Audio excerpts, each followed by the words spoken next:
Topic है coordinate geometry. ठीक है, कोऑर्डिनेट ज्योमेट्री यानी निर्देशांक ज्यामिति। और आज हम स्टार्ट करेंगे कोऑर्डिनेट ज्योमेट्री।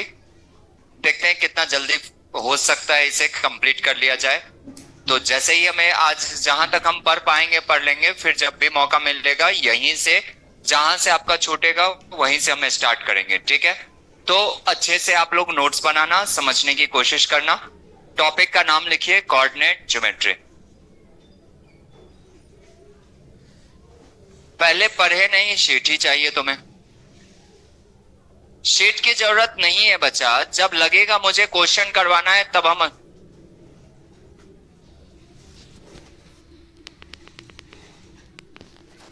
चलो स्टार्ट करना कोऑर्डिनेट ज्योमेट्री।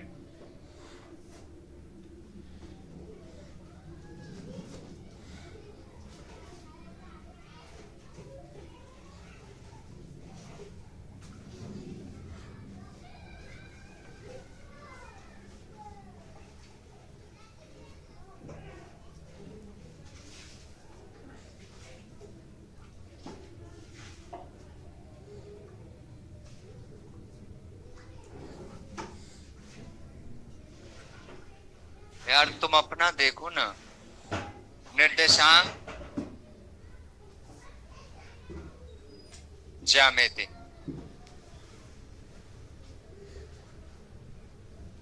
ठीक है, सबसे पहले इस चीज को समझो कि कैसे क्वेश्चन पूछते हैं, क्या मतलब है। जैसे ही आप ज्योमेट्री की बात करते हो, अब 5 मिनट शांत होके बैठ जाना मेरे भाई, रिक्वेस्ट से बता रहे हैं। अगर पढ़ना है तो 5 मिनट धैर्य पूर्वक सीखिए, नहीं तो आप स्वतंत्र हैं, आपको जाना है, आपको आराम से चले जाइए। जो बच्चे बैठे हैं उनको डिस्टर्ब मत कीजिए।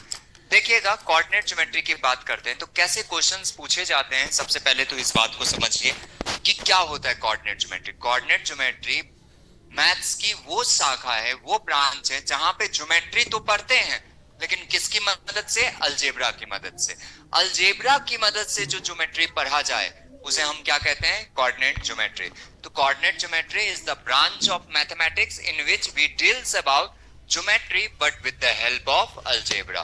तो अलजेब्रा की मदद से ज्योमेट्री पढ़ते हैं। कोऑर्डिनेट ज्योमेट्री और ज्योमेट्री से क्यों खास हो जाता है, आप समझिए कि 11th-12th में आपने ज्योमेट्री नहीं पढ़ा था, 11th-12th में आपने कोऑर्डिनेट ज्योमेट्री पढ़ा था। तो कोऑर्डिनेट ज्योमेट्री इसलिए खास होता है कि हर एक पॉइंट का एग्जैक्ट पोजीशन होता है, एग्जैक्ट लोकेशन होता है, एग्जैक्ट एड्रेस होता है, that is called coordinate geometry. तो जब हम बात करते हैं कोऑर्डिनेट ज्योमेट्री की, क्या मतलब होता है, व्हाट डज इट मीन, जरा समझिएगा। सबसे पहले कोऑर्डिनेट ज्योमेट्री में दो तरह के से कोऑर्डिनेट ज्योमेट्री को पढ़ा जाता है, यानी दो भाग में। पहला भाग होता है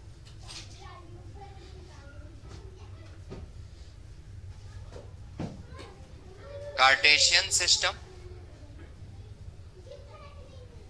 और दूसरा होता है पोलर सिस्टम।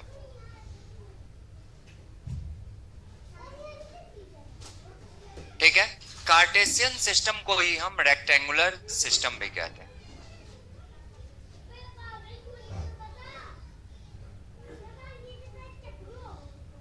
अब कई बच्चे बोलेंगे सर कार्टेशियन सिस्टम का हिंदी क्या होता है, तो ये मैथमेटिशियन का नाम था। ठीक है, इसका कोई हिंदी नहीं होता है। कार्टेशियन सिस्टम और पोलर सिस्टम दो तरह से हम पढ़ते हैं। जो हमारे सिलेबस का हिस्सा है बच्चा, वो सिर्फ और सिर्फ कार्टेशियन सिस्टम है। पोलर सिस्टम हम बताएंगे, रिलेशन इसके बीच बताएंगे, लेकिन मेन जो हमें पढ़ना है वो क्या पढ़ना है? Cartesian system. अब पिछले क्लास में आप लोग ज्योमेट्री मेंसुरेशन पढ़ ही चुके होंगे, तो सर ने आपको एक चीज बताया होगा कि एक्सिस क्या होता है। तो इसको समझने से पहले दो चीज आपको पता होना चाहिए। पहला अक्ष, पहला क्या बच्चा? अक्ष। अक्ष किसे कहते हैं, एक्सिस किसे कहते हैं? जब दो सरल रेखा मान लीजिए, वो दो सरल रेखा आपके ये दिए गए हैं एक्स और वाई। जब दो सरल रेखा एक दूसरे को लंबवत प्रतिच्छेद करे, लंबवत that is called perpendicularly bisect करे, तो उसे हम क्या कहते हैं? एक्सिस कहते हैं। और पॉइंट ऑफ इंटरसेक्शन यानी प्रतिच्छेदन बिंदु को क्या कहते हैं? ओरिजिन। ओरिजिन को ही हिंदी में हम कहते हैं मूल बिंदु। क्या कहते हैं मेरे भाई, मूल बिंदु। बहुत अच्छे से एक एक बात को समझते जाइएगा, नोट करते जाइएगा। तो ये हॉरिजॉन्टल लाइन हमेशा एक्स एक्सिस कहलाता है और द वर्टिकल लाइन हमेशा वाई एक्सिस कहलाता है। अब इसमें आप साइन रिप्रेजेंटेशन भी जानते हैं कि अगर मूल बिंदु से एक्स अक्ष पर लेफ्ट टू राइट जाते हैं तो वो हमेशा क्या होता है, पॉजिटिव, और राइट टू लेफ्ट जाते हैं तो नेगेटिव। ये चीज आपको पहले से पता है। इसी तरह मूल बिंदु से अपवर्ड द ओरिजिन, वाई अक्ष पे जब ऊपर की तरफ जाते हैं तो क्या होता है, पॉजिटिव, और डाउनवर्ड द ओरिजिन नीचे की तरफ आते हैं तो नेगेटिव। ये भी बात आपको पता है बहुत अच्छे से। तो आप अक्ष समझ लिए, अक्ष में दो तरह की रेखाएं होती है, एक हॉरिजॉन्टल लाइन जिसे एक्स एक्सिस कहते हैं, एक वर्टिकल लाइन जिसे वाई एक्सिस कहते हैं। अगर मैं बात करूं पॉजिटिव एक्स एक्सिस की तो मूल बिंदु से क्या होगा, लेफ्ट टू राइट। अगर हम निगेटिव एक्स एक्सिस की बात करें तो मूल बिंदु से क्या होगा, राइट टू लेफ्ट। अगर मैं पॉजिटिव वाई एक्सिस की बात करूं तो ये क्या होगा, अपवर्ड द ओरिजिन, यानी कि ऊपर की तरफ। किधर, ऊपर की तरफ। और निगेटिव की बात करूं, निगेटिव वाई एक्सिस क्या होगा, ओरिजिन से नीचे की तरफ। तो ये साइन रिप्रेजेंटेशन है, एक्सिस का मतलब ये है। अब ये चार चतुर्थांशों में बढ़ता है। ये क्या है, फर्स्ट क्वाड्रेंट। क्वाड्रेंट को क्या कहते हैं, चतुर्थांश। इसका शाब्दिक अर्थ है एक चौथाई भाग। क्वाड्रेंट का अर्थ होता है, क्वाड्रेंट यानी चतुर्थांश, समझ लीजिए। इसका शाब्दिक अर्थ होता है 1/4 part, 1/4 part of the axis, of the axis. अक्ष का एक चौथाई भाग क्या कहलाता है, चतुर्थांश। ये हमेशा पॉजिटिव एक्स एक्सिस से शुरू होता है, एंटी क्लॉकवाइज। तो ये फर्स्ट क्वाड्रेंट, ये क्या कहलाएगा, सेकंड क्वाड्रेंट, ये क्या कहलाएगा, थर्ड क्वाड्रेंट, और मेरा भाई ये क्या कहलाएगा, फोर्थ। वेरी गुड, ये क्या कहलाएगा, फोर्थ क्वाड्रेंट। जल्दी से पहले इतना नोट कीजिए, फिर हम आगे बढ़ते हैं।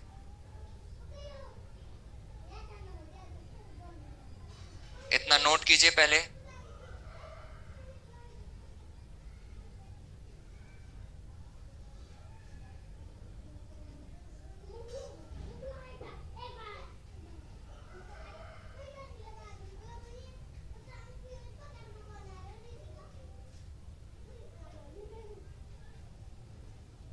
हाँ, कहाँ है इसका स्विच,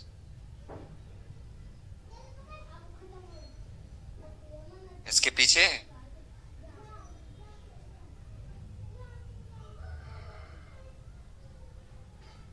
जला क्या,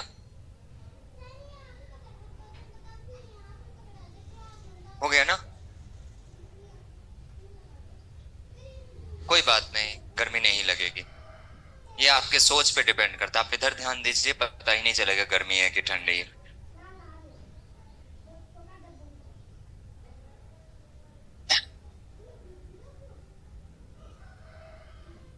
अभी कुछ स्टार्ट नहीं किए हैं, कोऑर्डिनेट ज्योमेट्री स्टार्ट किए हैं, ठीक है। कोऑर्डिनेट ज्योमेट्री का मतलब होता है कि ज्योमेट्री को जब अलजेब्रा के हेल्प से हम पढ़ते हैं, that is called coordinate geometry. तो निर्देशांक ज्यामिति, इसमें दो तरह से सिस्टम में पढ़ते हैं, एक होता है कार्टेशियन सिस्टम, दूसरा पोलर सिस्टम।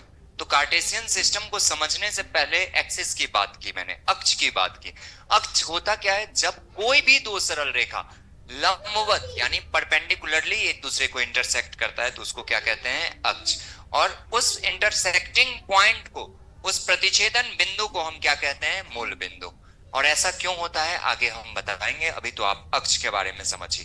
फिर मैंने कहा चतुर्थांश क्या होता है। चतुर्थांश का अर्थ होता है क्वाड्रेंट इंग्लिश में। इसका अर्थ होता है एक चौथाई भाग, किसका, अक्ष का। तो अक्ष का एक चौथाई भाग चतुर्थांश कहलाता है। प्रथम चतुर्थांश हमेशा ये होगा, उसके बाद एंटी क्लॉकवाइज चलेंगे, दूसरा ये, तीसरा ये, और चौथा क्वाड्रेंट कुछ इस प्रकार से होगा।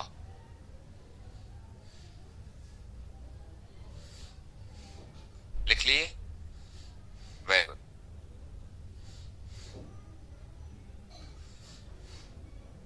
अब एक चीज बताओ, किसी भी चीज को मेजर, ज्योमेट्री का अर्थ ही है कि लंबाई चौड़ाई निकालना। किसी भी चीज को मेजर करने के लिए मेरे भाई सबसे पहले मुझे बताइए किस चीज की जरूरत होती है। स्केल मतलब फ्रेम ऑफ रेफरेंस, किसके सापेक्ष कोई चीज कितना दूरी है। मैं कह रहा हूं अगर ये बोर्ड 10 फीट का है, इसका मतलब है इसका इनिशियल पॉइंट और फाइनल पॉइंट पता है, तभी तो आप कोई चीज मेजर कर पा रहे हैं। स्टार्टिंग पॉइंट और एंडिंग पॉइंट है तभी तो कोई चीज बता पा रहे हैं। अगर मैंने कहा मेरा घर 5 किलोमीटर दूर है, तो कहां से दूर है? अगर मैं ये एग्जैक्ट पोजीशन बता दूं कि हरिंद्रा क्लासेस के सिनेमा हॉल से मेरा घर 5 किलोमीटर दूर है, तो मुझे पता है कि किस लोकेशन में हमें जाना है। तो किसी भी चीज को मेजर करने के लिए हमेशा एक रेफरेंस की जरूरत होती है, किसके सापेक्ष में कोई भी चीज कैसे देखा जाता है। अगर मैंने कहा कि एक सर्कल बनाया, मैंने क्या बनाया? सर्कल बनाया। तो आपके नेकेड आई के लिए अगर आप वैसे डायरेक्टली देखते हो तो आपके लिए ये क्या है? एक छोटा सा वृत्त है। लेकिन 500 मीटर दूर से कोई इंसान इसे देख रहा है तो उसके लिए ये क्या हो जाएगा? पॉइंट हो जाएगा। क्या हो जाएगा? पॉइंट हो जाएगा। क्यों ये बदल गया? क्योंकि फ्रेम ऑफ रेफरेंस बदल गया। क्या बदल गया मेरे भाई? फ्रेम ऑफ रेफरेंस, देखने का जरिया बदल गया। रात में आप स्टार देखते हो, क्या देखते हो? स्टार। आपको क्या लगता है? एक पॉइंट लगता है। लेकिन क्या वो पॉइंट है? हो सकता है पृथ्वी से 10,000 गुना ज्यादा बड़ा हो सकता है, होता ही होगा, ऑब्वियस सी बात है। तो हम जानते हैं, चूंकि हम अपने नेकेड आई से स्टार को देख रहे हैं, तो हमारे नेकेड आई के लिए वो क्या है? पॉइंट ही है। जब इसी को हम टेलीस्कोप से देखते हैं तो वो क्या बन जाता है? एक ऑब्जेक्ट बन जाता है, फिर वो गोला टाइप का आपको दिखता है। इसका मतलब है फ्रेम ऑफ रेफरेंस चेंज होता है तो मतलब भी क्या हो जाता है? चेंज। अब फ्रेम ऑफ रेफरेंस किसको माने? हम एक्सिस को माने। क्यों हम एक्सिस का यूज करते हैं? कोई भी चीज मेजर करेंगे तो इसी एक्सिस के सापेक्ष में करेंगे। बात समझ में आया? क्यों हमने एक्सिस लिया? क्योंकि कोई भी चीज कहां मेजर कर रहे हैं, वो किसके सापेक्ष में मेजर कर रहे हैं? हम एक्सिस के सापेक्ष में मेजर कर रहे हैं। एक और एग्जांपल से हम समझते हैं थोड़ा सा। अगर दो इंसान किसी चलती ट्रेन में आमने सामने बैठा है, तो एक इंसान के लिए दूसरा इंसान रेस्ट में है या मोशन में? ऑब्वियस सी बात है, रेस्ट में है, क्योंकि उसके पोजीशन में कोई चेंज नहीं हो रहा। ट्रेन भले ही कितना भी स्पीड से चले, इसके लिए इसके पोजीशन में कोई चेंज नहीं हो रहा। लेकिन जब गाड़ी रुकने वाली होती है प्लेटफॉर्म पे, कोई तीसरा इंसान प्लेटफॉर्म से उस इंसान को देखता है जो खिड़की के पास बैठ के उस ट्रेन में आ रहा होता है, उसके लिए वो इंसान किस में है? मोशन में। क्यों? क्योंकि एक जब प्लेटफॉर्म पे आ रहा था तो इंसान यहां था, और जब गाड़ी रुकी तो इंसान का पोजीशन यहां था। समय के साथ उसके पोजीशन में चेंज आया। अब बताओ, वो इंसान जो बैठा था उसकी क्या गलती? जब अपने सामने वाले से बात कर रहा था तब भी वो बैठा था, और जब प्लेटफॉर्म से कोई इंसान उसे देख रहा था तब भी वो बैठा हुआ था। बस अंतर इतना आया कि देखने का जरिया बदल गया, फ्रेम ऑफ रेफरेंस बदल गया। तो एक के लिए रेस्ट में है और दूसरे के लिए मोशन में। यानी कि पूरा खेल किस पे डिपेंड कर रहा है? फ्रेम ऑफ रेफरेंस में। आप समझ में आया फ्रेम ऑफ रेफरेंस का मतलब क्या है? अगर मैं इसकी ही बात करूं, मैं कह रहा हूं कि एक पॉइंट है 2,3, बाद में बताएंगे वो पोजीशन क्या है 2,3। तो किसके सापेक्ष में 2,3 है? इस एक्सिस के सापेक्ष में 2,3 है। तो कोई भी चीज कोऑर्डिनेट में हम कैलकुलेट करेंगे, वो कहां पे करेंगे? एक्सिस पे करेंगे। कहां पे करेंगे बच्चा? एक्सिस पे चेक करेंगे। चाहे आगे चल के आप पाराबोला, हाइपरबोला, इलिप्स वगैरह भी पढ़ोगे, वहां भी इसी एक्सिस का यूज होगा। ठीक है, खैर हमारा सिलेबस वहां तक नहीं है तो हम वहां तक नहीं जाएंगे। तो आपको एक्सिस का मतलब समझ में आ गया? चलिए अब पर्टिकुलरली रूप से हम कार्टेशियन सिस्टम को स्टार्ट करते हैं कि क्या कह रहा है। इसको मिटाते हैं फिर आगे बढ़ते हैं। देखते जाइएगा एक एक बात को बहुत बारीकी से, और हर चीज नोट कीजिएगा, क्योंकि जितना अच्छा से आप नोट कर लेंगे, जितने अच्छे से समझेंगे, क्वेश्चन बनाने टाइम उतना ही आसानी होगा। अगर मैंने कहा कार्टेशियन सिस्टम क्या होता है,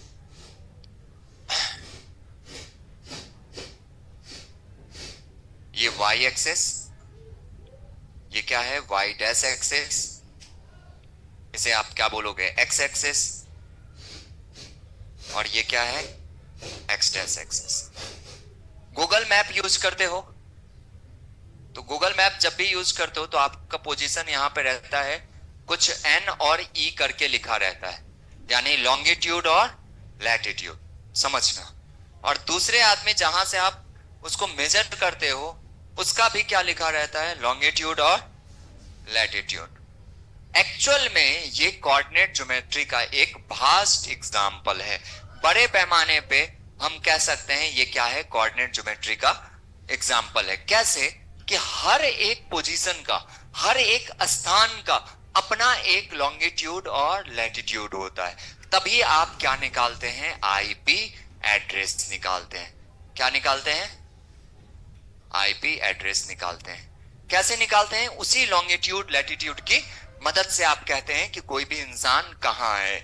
आपको पता चल जाता है कि अगर ये ग्लोब है तो इसमें कुछ इस तरह से, ज्योग्राफी वाले सर ने पढ़ाया होगा आपको, रेखाएं बनी रहती है, कुछ लॉन्गिट्यूड होता है, कुछ लैटिट्यूड होता है। इस तरह से हर पॉइंट का एक एग्जैक्ट पोजीशन होता है। इसीलिए कोऑर्डिनेट ज्योमेट्री को ज्यादा प्रेफरेंस दिया गया, किसके कंपेयर में, ज्योमेट्री के कंपेयर में। ज्योमेट्री में मान लेते हैं ये 5 मीटर है, एक्चुअल में भले ही ये 5 मीटर हो या ना हो, लेकिन कोऑर्डिनेट ज्योमेट्री में हम ये नहीं कह सकते कि ये घर एक बिंदु है। समझ में आया, इस घर का जो भी पोजीशन है वो ऑक्यूपाइड है, फिक्स पोजीशन है। इसीलिए कोऑर्डिनेट ज्योमेट्री को आगे 11th 12th में ज्यादा इंट्रोड्यूस किया गया और ज्योमेट्री को 10th तक ही रखा गया। अब कोऑर्डिनेट ज्योमेट्री में समझिएगा, कोई भी पॉइंट है P, मैंने नाम ले लिया क्या, P, इसका 2,3 करके ऐसे कुछ लिखा गया, मुझे नहीं मालूम क्या लिखा गया, मैं ये मानता हूं क्या लिखा गया, 2,3। एकदम आराम से समझना, ये 2,3 इसका क्या है पता है आपको, इसका एड्रेस है। क्या है, एड्रेस है। एक्चुअल में एड्रेस क्या मतलब हुआ कि ये भाई साहब इस मूल बिंदु से एक्स अक्ष पे कितना पॉइंट है, 2 पॉइंट है। इसको 3 मत लिखो, 1 लिख लो, 2 है। तो एक्स अक्ष से ये बिंदु कितना दूरी पे है, 2 दूरी पे।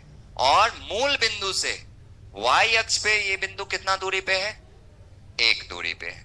तो यहां से हम कह सकते हैं कि इसका हम एग्जैक्ट पोजीशन बता सकते हैं कि ये बिंदु एक्चुअल में लोकेट कहां पे है।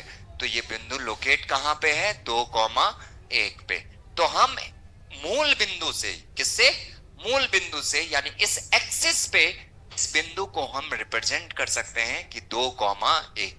अगर यही 2,1 कल के डेट में x को क्या बन जाए, y, इसका मतलब है ये 2 क्या है, x है, और ये 1 क्या है, y है। अगर ये y है तो ये भी क्या होगा, y। चूंकि पैरेलल है, ये x है तो ये भी क्या होगा, x, ये भी क्या है, पैरेलल।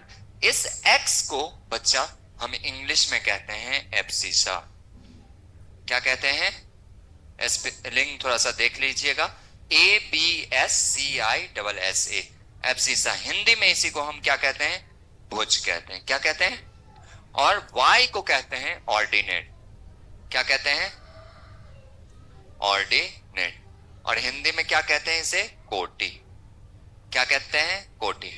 जब दोनों को साथ लिखते हैं इसी को हम कहते हैं कोऑर्डिनेट। क्या कहते हैं, कोऑर्डिनेट। प्लीज समझना बहुत अच्छे से, हिंदी में इसका नाम है निर्देशांक, निर्देशांक। क्लियर है। तो एक्चुअल में ये कोऑर्डिनेट का मतलब क्या है, कोऑर्डिनेट का मतलब है पोजीशन ऑफ पॉइंट P। इसी को हम पोजीशन भी कह सकते हैं कि P का पोजीशन कहां है। क्या इसी को हम लोकेशन भी कह सकते हैं, बोलिए हाँ या ना, लोकेशन भी कह सकते हैं। क्या इसी को हम एड्रेस भी कह सकते हैं, इसी को हम क्या कहते हैं, एड्रेस भी कहते हैं। बहुत अच्छे से पहले बेसिक को समझिएगा। कहने का मतलब है कि x, y इस एक्सिस पे इस बिंदु का एग्जैक्ट पोजीशन बता रहा है। इसका मतलब है x क्या है, मूल बिंदु से इस बिंदु द्वारा x अक्ष पे तय की गई दूरी, मूल बिंदु से इस बिंदु द्वारा x अक्ष पे तय की गई दूरी क्या कहलाता है, भुज। कोटि क्या कहलाता है, मूल बिंदु से इस बिंदु P द्वारा y अक्ष पे तय की गई दूरी, ये क्या कहलाता है, कोटि कहलाता है। बात समझ में आया। जब भुज और कोटि दोनों साथ लिखे जाते हैं मेरे भाई, उसी को हम क्या कहते हैं, कोऑर्डिनेट, यानी कि निर्देशांक। तो अब कभी भी आपको बच्चा किसी को ये कहना हो कि सेंड मी योर एड्रेस, अगर उसको चाहते हो थोड़ा सा प्रोफेशनल इंग्लिश में चेंज करना, तो आज से किसी को एड्रेस मत कहना, कहना सेंड मी योर कोऑर्डिनेट्स। क्या कहोगे, सेंड मी योर कोऑर्डिनेट्स। ये अच्छा लगता है। आप वेब सीरीज वगैरह देखोगे तो एड्रेस वर्ड को, कोई बात नहीं, आप ये बात समझ में आया, इतना काफी है बेटा, ज्यादा समझ के क्या करोगे। बाकी इंग्लिश वाले सर आपको इंग्लिश में बताएंगे। क्या बोले तुम्हें। चलो जल्दी से लिख लो, भुज और कोटि।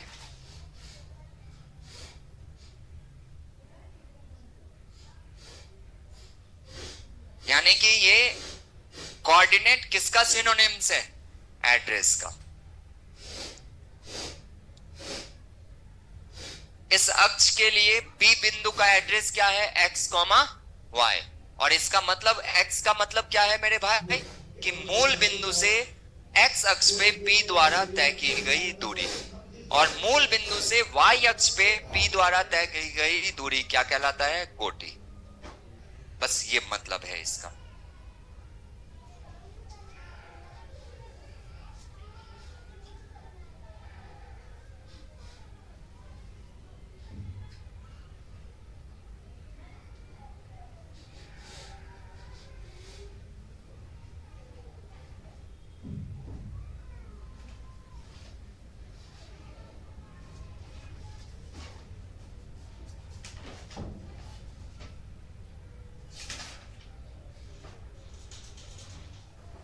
लिख लीजिए, एक एक चीज मेंशन कीजिएगा जो बताया गया है।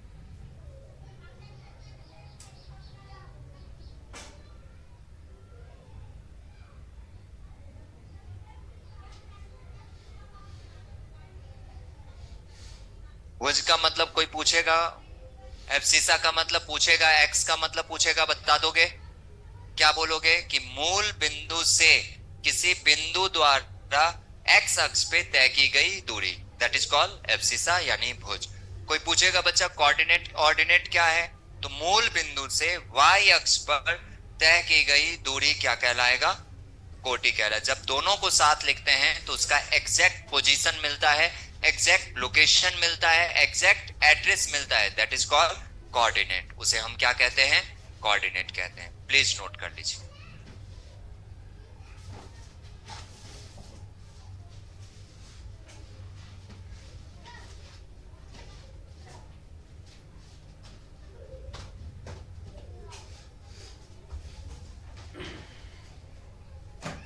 लिख लिए।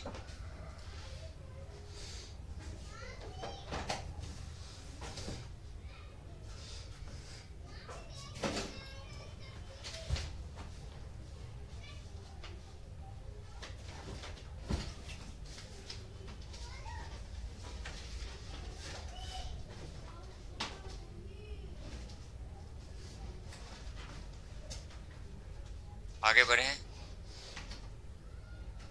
लिख चुके हो, चलिए देखते हैं।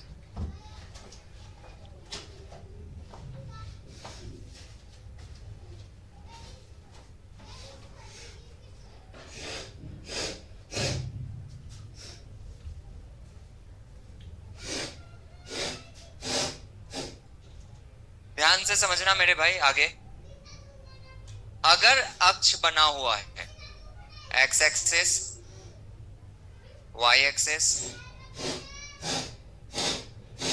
वाई डैश एक्सेस और एक्स डैश एक्सेस, प्लीज समझिएगा, और ये क्या कहलाएगा, मूल बिंदु।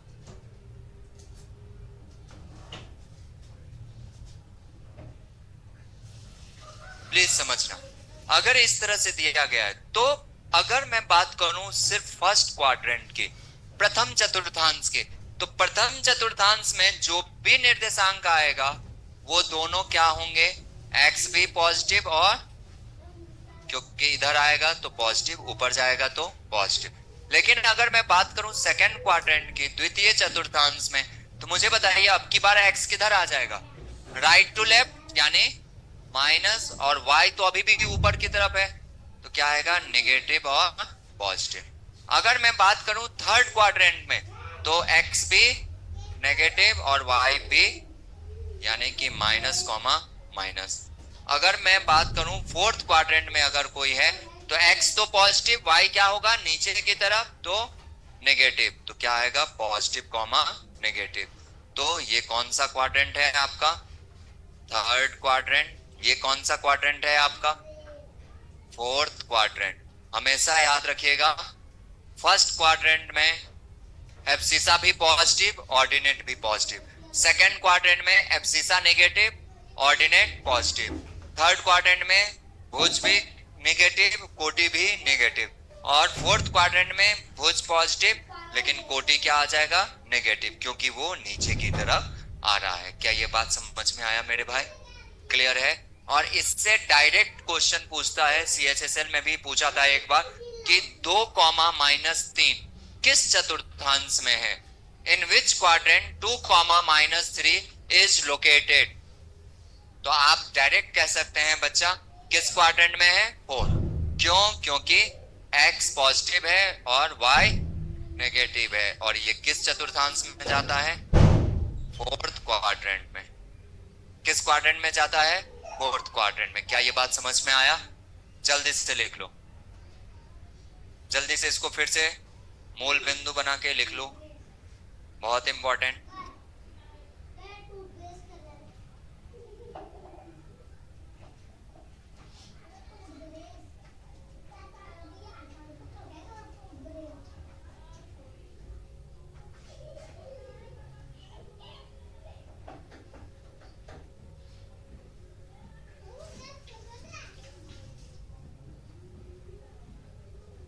लिख लिए,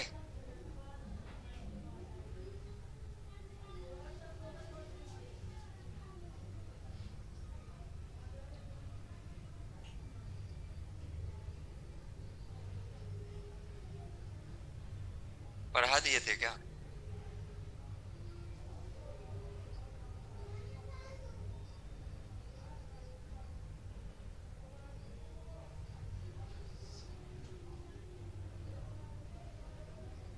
लिख लिए।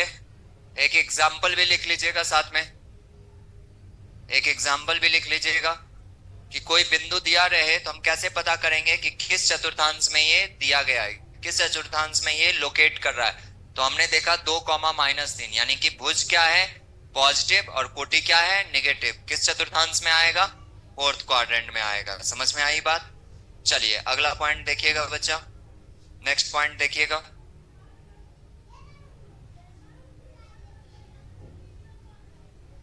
अगर आप लिख लिए हो तो रब करो, देखना।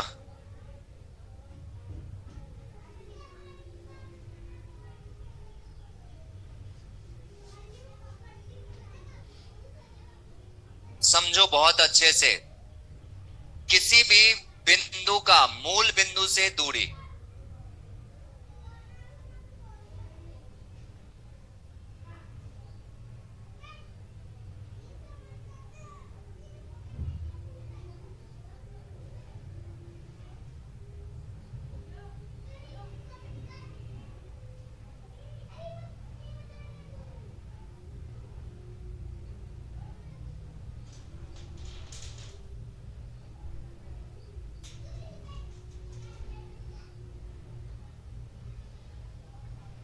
समझिएगा। मान लीजिए मैंने कहा ये अक्ष है, समझो क्या है अक्ष, ये मूल बिंदु है, ये बिंदु क्या है P, जिसका निर्देशांक क्या है x, y। तो मूल बिंदु से इसकी दूरी यानी कि हमसे क्या पूछा जा रहा है OP, क्या पूछा जा रहा है OP। अगर OP पूछा जा रहा है तो मुझे बताइए इस P बिंदु का मतलब क्या हुआ, ये क्या है y, यहां से यहां तक ये क्या है x। बहुत अच्छे से समझिएगा मेरे भाई, ये y है और ये x है। क्या ये समकोण त्रिभुज बना रहा है, और अगर समकोण त्रिभुज बना रहा है तो कर्ण का मान क्या होगा √x² प्लस y²। तो याद रखिएगा OP बराबर हमेशा भुज का स्क्वायर प्लस कोटि का स्क्वायर। अब बेटा एक चीज और समझना थोड़ा सा बेसिक से, कि अगर ये निगेटिव भी हो जाता, भले ही x हो या y हो, स्क्वायर उसको क्या कर देता पॉजिटिव, तो कोई फर्क नहीं पड़ता। तो हमेशा याद रखिएगा मूल बिंदु से किसी भी बिंदु की दूरी क्या होता है, अंडर रूट भुज का स्क्वायर प्लस कोटि का स्क्वायर। जल्दी से नोट कर लीजिए।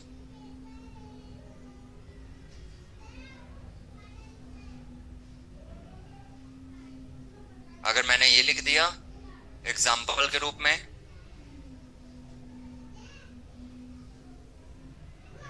p बराबर 3,4,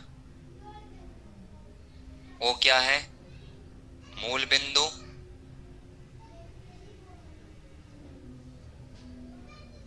तो आपसे पूछे ओपी का मान, क्या पूछ ले, ओपी का मान। तो आपको पता है बिना पेन उठाए कैसे आप कर सकते हो।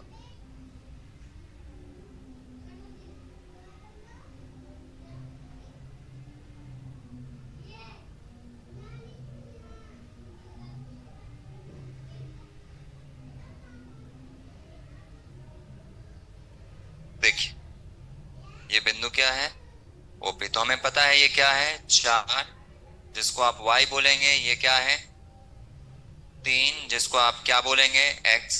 तो ओपी का मान क्या हो जाएगा, under root X square plus Y square. वैसे भी आपको ट्रिपलेट्स दिख रहा है, तो 3 का स्क्वायर प्लस 4 का स्क्वायर बराबर कितना, 5। डायरेक्ट मैं लिख देता हूं, इतना तो समझदार आप है।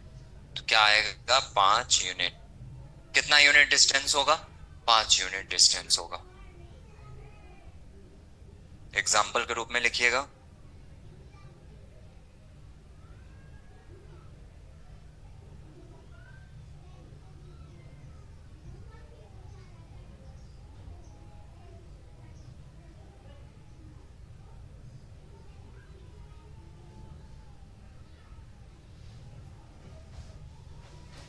लिख लीजिए।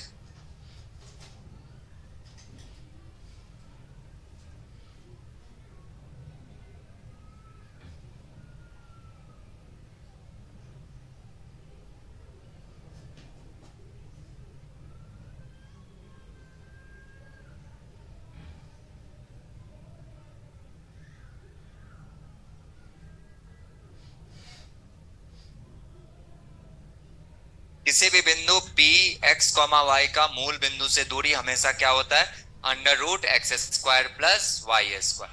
फर्क नहीं पड़ता है, डिस्टेंस वैसे भी कभी निगेटिव नहीं आएगा। हमेशा याद रखिएगा, लंबाई कभी भी निगेटिव या क्षेत्रफल कभी भी निगेटिव नहीं आएगा, स्केलर क्वांटिटी है, इसीलिए हमेशा लेंथ पॉजिटिव ही आएगा। और जब भी पॉजिटिव आएगा तो इसका मतलब है स्क्वायर क्या करेगा, माइनस को भी प्लस कर देगा। यहां भी अगर माइनस हुआ तो उसे भी क्या कर देगा, प्लस कर देगा। चलिए आगे बढ़े मेरे भाई। डबल स्टार लगा लीजिएगा, बहुत इंपॉर्टेंट, डिस्टेंस फॉर्मूला। इसको मिटा दूं, कोई लिख रहा है तो हाथ उठाइए।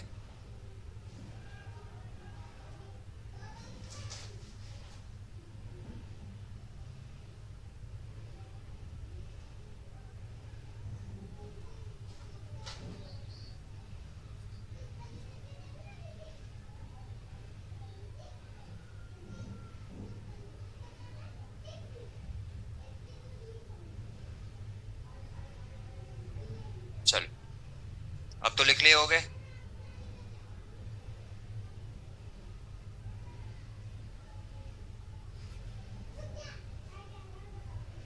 अब देखो बहुत इंपॉर्टेंट, क्यों इसमें डबल स्टार, क्योंकि पूरे कोऑर्डिनेट में हमेशा याद रखेगा डिस्टेंस फॉर्मूला के बिना आप कोऑर्डिनेट ज्योमेट्री नहीं बना सकते। एक तो स्लोप, दूसरा डिस्टेंस। अगर दो बिंदुओं के बीच की दूरी निकालने आ गया और ढाल यानी कि स्लोप निकालने आ गया, तो समझ लीजिए आपके सिलेबस का जितना भी कोऑर्डिनेट दिया गया वो सारी चीजें आप बहुत बारीकी से बना सकते हैं। तो सबसे पहले बात करेंगे हम किसकी, डिस्टेंस फॉर्मूला की। Distance formula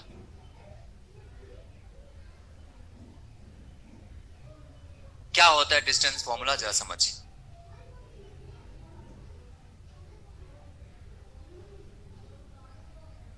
x axis, Y axis, Y dash axis और एक्स डैश एक्सेस, ये क्या है? मूल बिंदु। क्या है? मूल बिंदु।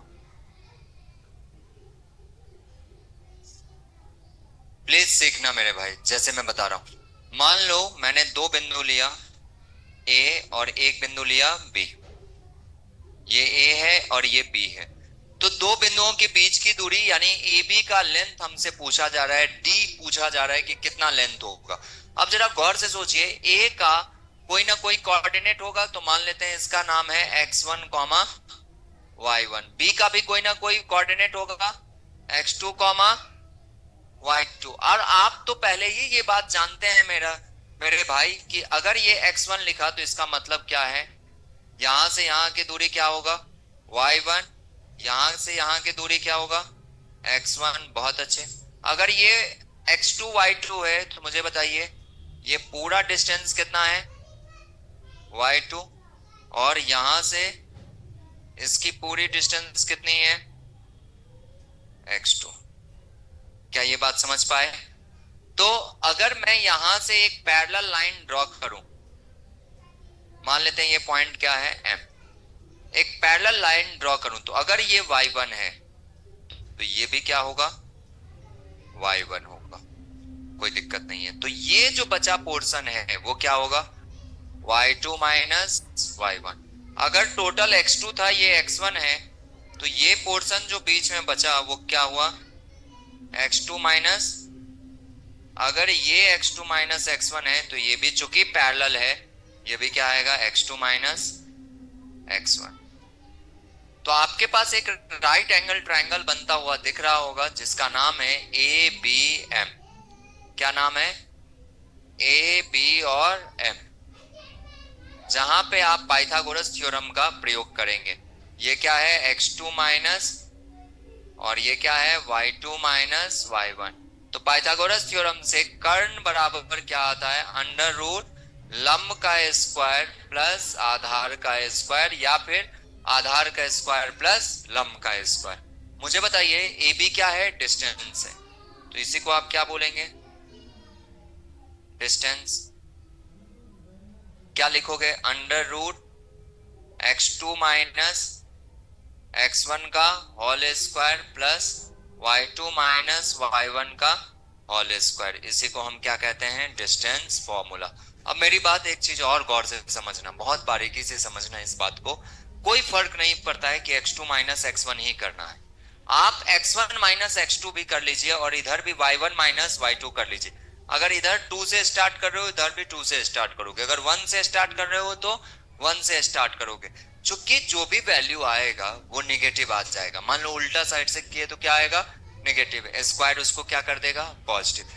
यहाँ भी जो वैल्यू आएगा वो निगेटिव आ जाएगा। थोड़ी देर के लिए y1 माइनस y2 करेंगे, स्क्वायर उसको क्या कर देगा? पॉजिटिव। माइनस 2 का स्क्वायर आए या 2 का स्क्वायर आए कोई फर्क नहीं पड़ता। तो आप इसको डायरेक्टली इस तरह से भी लिख सकते हैं। अगर लैंग्वेज में लिखना चाहे मेरे भाई, तो कोई भी डिस्टेंस, किसी भी दो बिंदुओं के बीच का डिस्टेंस आपको पूछे तो हमेशा याद रखना under root difference in abscissa का whole square plus difference in ordinate का होल स्क्वायर। और ये पूरा अंडर रूट यहां तक आएगा। तो प्लीज नोट कर लीजिएगा, कोई फर्क नहीं पड़ता x1 माइनस x2 कर रहे हैं या x2 माइनस x1 कर रहे हैं, आप लिख लीजिए। ये हमारा क्या कहलाता है? Distance formula. दो बिंदुओं के बीच की दूरी।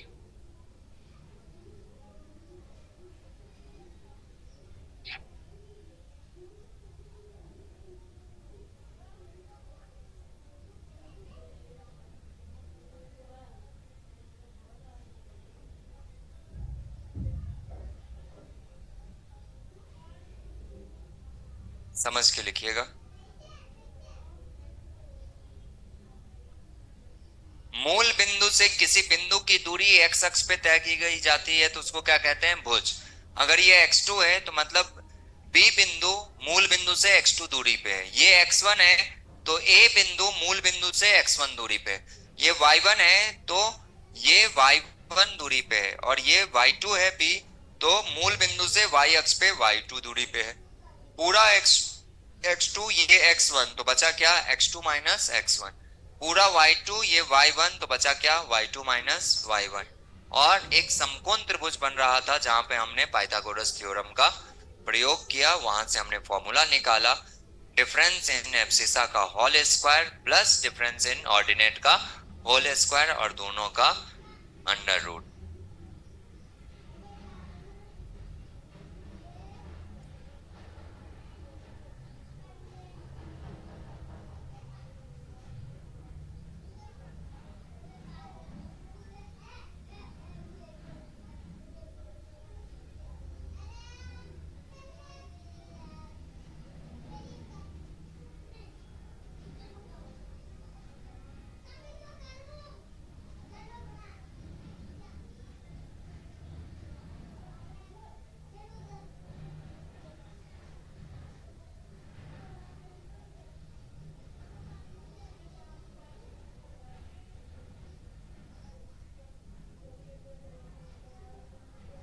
लिख लीजिए, बहुत इंपॉर्टेंट, डिस्टेंस फॉर्मूला।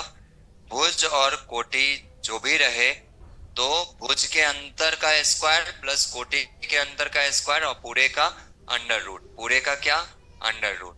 चलिए कुछ एग्जांपल से समझते हैं बच्चा, आप बताइएगा आंसर।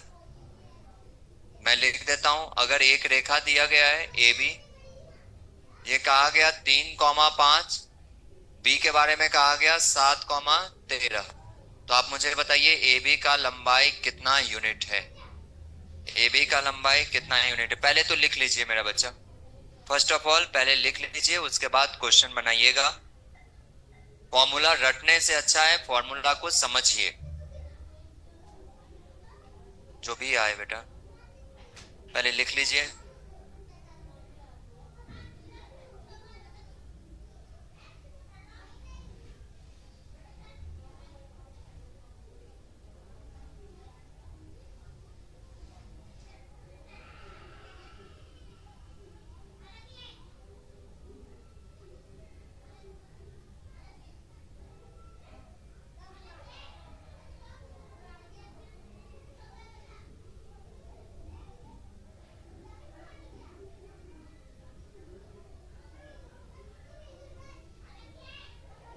आंसर भी देना है आपको लिखने के बाद,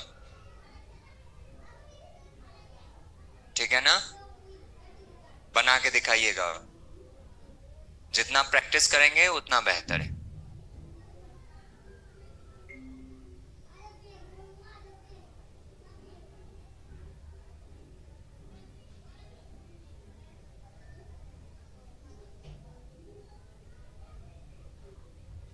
पता नहीं, मैं तो रैंडमली दिया हूं, चेक करूं तब।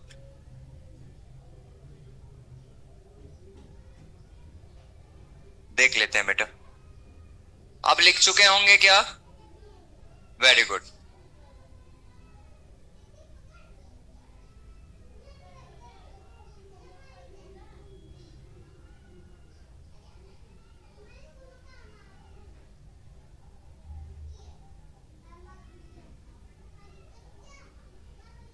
क्या हो गया, उधर नहीं मिटाया हूं भाई, बोलते भी तो नहीं है, जब पूछते हैं तो एक बार हाथ खड़े कर देंगे तो क्या होगा, 5 मिनट और रुक जाऊंगा, 2 मिनट और रुक जाऊंगा आपके लिए। जब आप ही के लिए आया हूं आप ही नहीं लिख पा रहे हैं, कोई मतलब नहीं है पढ़ाने का।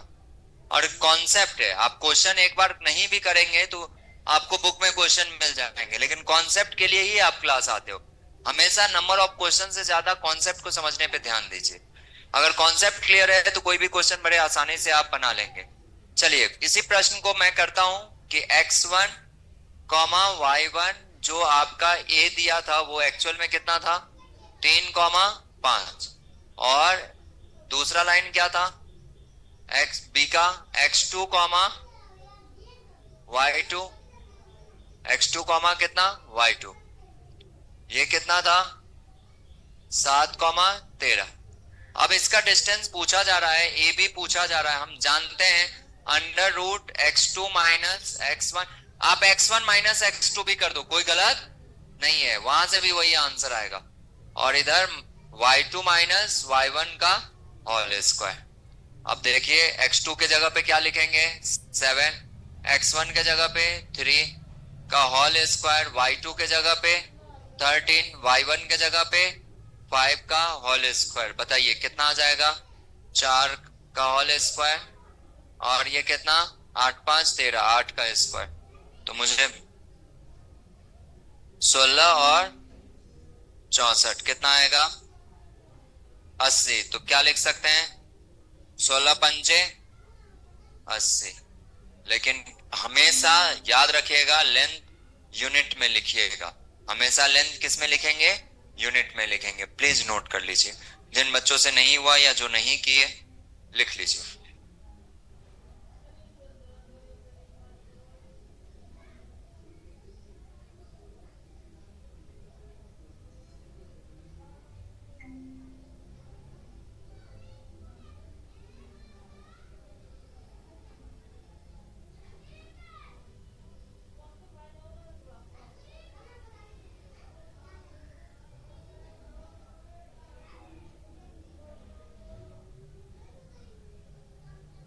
लेकिन ये बेसिक चीजें हैं बच्चा, डायरेक्ट फॉर्मूला बेस्ड चीजें हैं। देखिए अभी अलजेब्रा का यूज हो रहा है या नहीं हो रहा, that's why this is called coordinate geometry.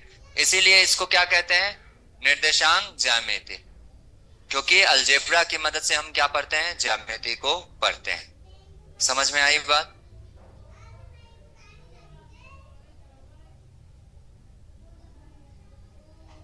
चलिए हेडिंग डालिएगा।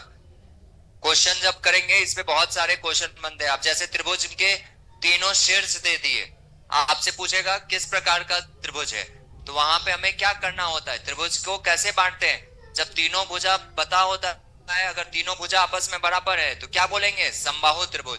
अगर उसमें से किसी भी दो भुजा का लेंथ पता चल जाए और दोनों आपस में बराबर हो जाए तो क्या बोलेंगे, समद्विबाहु त्रिभुज। और तीनों भुजा का लेंथ निकालने के बाद एक भी भुजा बराबर ना हो तो क्या बोलेंगे, विषमबाहु त्रिभुज। उसी में बच्चा, अगर दो भुजाओं के वर्गों का योग तीसरे भुजा के वर्ग के बराबर हो जाए तो क्या हो जाएगा, समकोण हो जाएगा। तो ऐसे क्वेश्चन आपसे पूछे जाएंगे, लेकिन वो जब सीट देंगे, सीट करवाएंगे तब करेंगे। अभी आप कॉन्सेप्ट एक एक करके, एक एक एग्जाम्पल छोटे छोटे मैं ले रहा हूं ताकि आपको दिक्कत ना हो। बहुत छोटा एग्जाम्पल हो सकता है, मे भी ये एग्जाम में ना आए, लेकिन ये समझना बहुत जरूरी है। हेडिंग डालिएगा, अगला पॉइंट, इसमें भी स्टार लगाइएगा।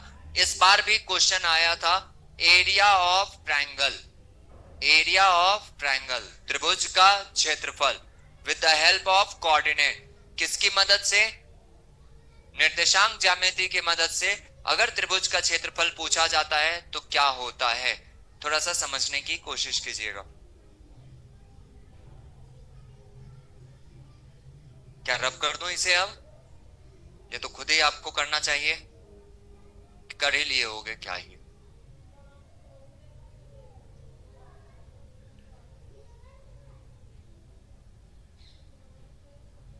आइए हेडिंग डालेंगे बच्चा, एरिया ऑफ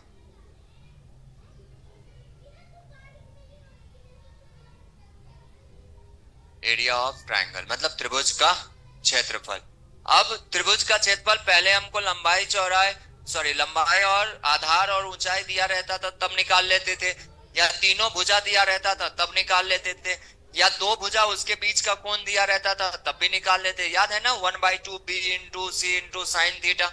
अगर बच्चा तीनों ऊंचाई दिया रहता था तब भी निकाल लेते थे, तीनों माध्यिका दिया रहता था तब भी निकाल लेते थे। बहुत सारे तरीके से एरिया ऑफ ट्रायंगल आपने सीखा होगा।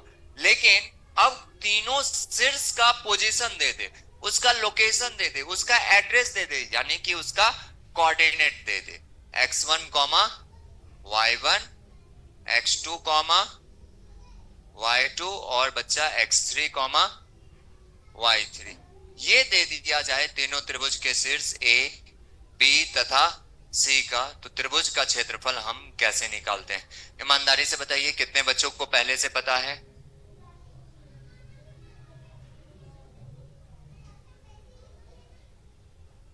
कहीं का गुस्सा बेटा कहीं निकल जाएगा, क्या मतलब है।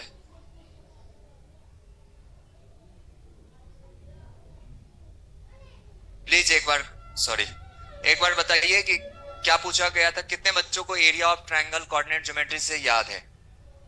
एक बच्चे को सिर्फ। 11 12 9 10 सब में पढ़े हैं, 9th में भी ये था, सॉरी 10th में भी ये था। संभव ही नहीं है कि ना हो 10th में। ठीक है, और आपको एक चीज बता दूं, जो चीज आप एसएससी में पढ़ रहे हो वो सारी चीजें अप टू 10th का सिलेबस है।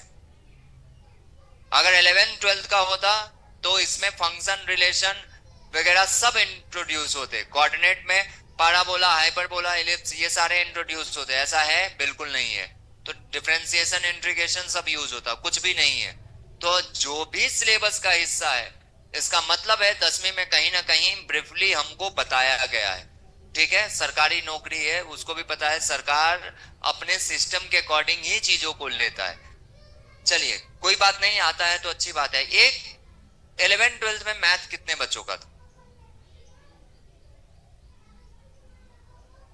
साइंस कितने बच्चों का था? मैथ छोड़िए, साइंस बायो मैथ दोनों। आधे से ज्यादा का। और उसके बाद नहीं याद है? कोई बात नहीं, नहीं याद है, अच्छी बात है। एक वर्ड होता था डिटरमिनेंट, याद है? डिटरमिनेंट क्या होता था, जरा समझिएगा। 1/2, x1 दिया है तो x1, x2, x3, y1, y2, और तीसरे में कुछ नहीं है तो कितना? 1 1 1। यही एरिया ऑफ ट्रायंगल है। अब इस अब मेरी बात सुनिए, अगर अब क्या है कि 99% बच्चे भूल गए, 1% को याद होगा डिटरमिनेंट निकालते कैसे हैं। ऐसे तो एग्जाम में हम नहीं कर पाएंगे, तो फिर करना क्या है, आपको फॉर्मूला रटना है बेटा। फॉर्मूला होता है 1/2। रटेंगे कैसे वो भी मैं आपको सिखाऊंगा, ट्रिक कैसे आपको याद रह जाए वो चीज जो एग्जाम में आ जाए, वो जरा देखिएगा। अगर मैंने पहले x1 लिया, क्या लिया? x1, तो साइकिल याद रखना, साइक्लिक। 1 के बाद क्या आएगा? 2 के बाद 3, तो x1 लिया तो 1 के बाद क्या आएगा? 2 3, यानी y2 माइनस y3। रुक जाना बेटा, फिर से समझना मैं कैसे कह रहा हूं। 1 लिया, x1 लिया, तो 1 के बाद क्या आएगा? 2 और 3, तो y2 minus y3, plus x2 लिया, तो 2 के बाद क्या आएगा? 3 और 1, तो y3 माइनस y1। बहुत अच्छे से समझना मेरे भाई। अगर मैंने फिर अगला क्या बचा? x3, 3 लिया तो अगला 1 माइनस 2, तो y1 माइनस y2। और हमेशा ये मॉड में होता है। मॉड समझते हो क्या होता है? मॉड कुछ नहीं होता, ये मत समझो कि फंक्शन की बात कर रहे हैं। ठीक है, मॉड एक ऐसा इनपुट मशीन है जिसमें इनपुट आप निगेटिव डालो या पॉजिटिव डालो, आउटपुट हमेशा पॉजिटिव आएगा। बात समझ में आया? तो लेंथ एरिया कभी निगेटिव नहीं हो सकता, इसीलिए हम क्या लिए हैं? मॉड लिए हैं। जल्दी से इसको नोट कर लीजिएगा। एक्चुअल में है ये क्या? डिटरमिनेंट। खैर इसको लिखने की जरूरत नहीं है, ये मत लिखना, छोड़ दो। जो मैथ से हैं उनको थोड़ा बहुत याद आ गया होगा। निकालते कैसे थे? x1 को होल्ड करते थे, रो और कॉलम काटते थे, y2 इंटू दिस और y3 इंटू दिस, उसका माइनस। पहला पॉजिटिव तो दूसरा क्या लेते थे? निगेटिव, तो माइनस x2 लेंगे अब। तो ये लाइन गया, ये लाइन गया, y1 को 1 से, y3 को 1 से, फिर माइनस करते थे एंड सो ऑन। वहीं से ये फॉर्मूला बना है। याद कैसे रहेगा एरिया ऑफ ट्रायंगल? x1 लिए 1 के बाद 2 3, तो y2 minus y3, plus x2 लिया 2 के बाद 3 और 1, तो y3 माइनस y1, और 3 लिया, x3 लिया, तो 3 के बाद 1 और 2, तो y1 माइनस y2। ठीक है, अब तो नहीं भूलोगे आप। चलिए बहुत अच्छे।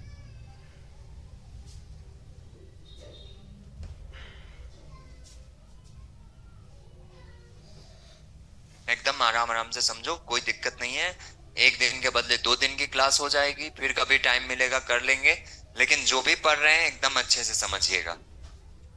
एग्जाम में क्वेश्चन जब आए तो आप एलिजिबल रहो कि आपसे क्वेश्चन छूटे ना, बस इतना ध्यान रखना। क्या यहां तक लिख लिए मेरे भाई? समझ में आया सबको? एक बार बोल दो, कोई लिख रहा है तो हाथ उठा दो। ठीक है भाई।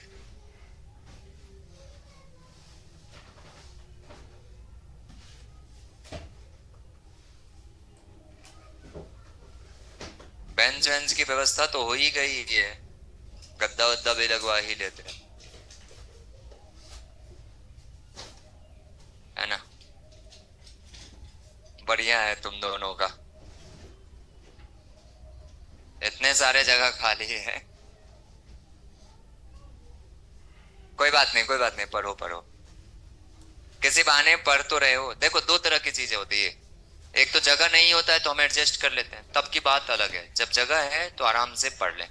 और दूसरा ये होता है कि जगह होने के बाद भी जब हम ऐसे बैठते हैं तो उसके पीछे का रीजन अलग है। देखना, कई बच्चा अकेले जब यहाँ पे पोडियम पे खड़ा कर दो, 5 शब्द नहीं बोल पाएंगे। लेकिन जैसे ही मॉब, मॉब मतलब भीड़, ऐसा भीड़ जो भड़काऊ हो, ठीक है?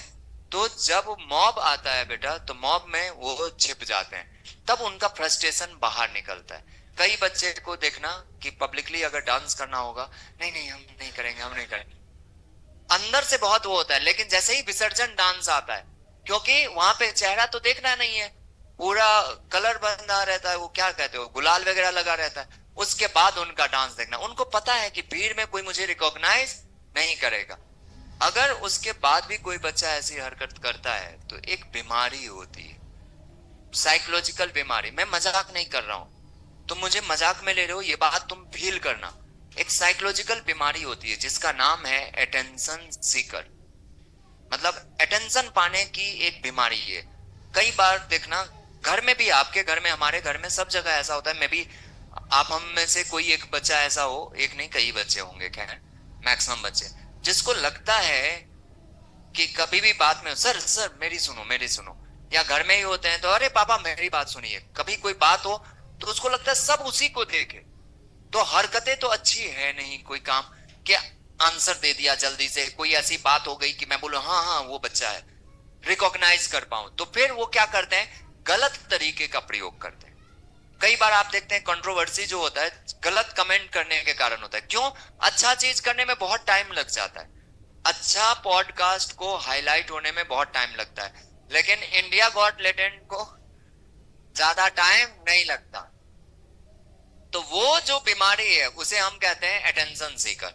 अब लोग जो कर रहे हैं उससे हट के कुछ गलत चीज करेंगे, तब लोग देखेगा अरे क्या बात है, कहाँ जा रहा है, ठीक है? तो वो आपके क्लास में ऐसे लोगों की संख्या कुछ ज्यादा है और क्लास के कंपेयर में। बशर्ते ऐसा है, मुझे हमेशा लगता है क्लास में बच्चे, ये हल्ला या जो भी है, बच्चे की मेंटेलिटी फिक्स होती है। अगर आप मेंटली ये प्रिपेयर करके आए हैं कि सर को पढ़ाना है, कैसे बीत जाएंगे पता नहीं चलेगा। ना बने एक क्वेश्चन के बाद लगेगा कि या तो किसी का सर फोड़ दें या खुद का सर फोड़ लें। ये मैथ है, मतलब इसमें राइमिंग की, रिदम की बहुत जरूरत है। और जब क्लास बहुत अच्छे से चल रहा हो और उसके बाद अगर बीच में कोई एक डिस्टर्बिंग एलिमेंट आ जाता है, तो विश्वास मानिए इतना, एज ए टीचर इतना बुरा लगता है कि फ्लो टूट जाता है, पढ़ाई का जो एक रिदम है वो टूट जाता है। क्या ये बात आपको समझ में आया? याद रहेगा? अगर याद रहेगा तो एक दो छोटे छोटे क्वेश्चंस मैं दे रहा हूं आपको, आप देखिए कितना जल्दी बना पाते। पहले फॉर्मूला लिखना, उसमें वैल्यू पुट करना। अभी जल्दी जल्दी में डायरेक्ट वैल्यू मत पुट करना, क्यों? सीख रहे हो, टाइम ले लो, एक वैल्यू पुट करके फिर उसके बाद सॉल्व करना। मैं एग्जांपल दूं, चलो यहां पे ये मिटा सकता हूं, ठीक है? यहां पे पहला क्वेश्चन है 1,2, 3, -5, या अभी प्लस में ही लो अभी।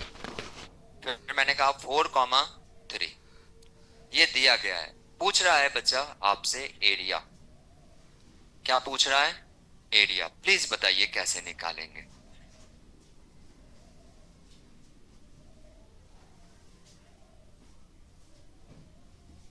फॉर्मूला लिखा हुआ है आपके सामने, आपके कॉपी में भी लिखा है, यूज कीजिए और बनाइए।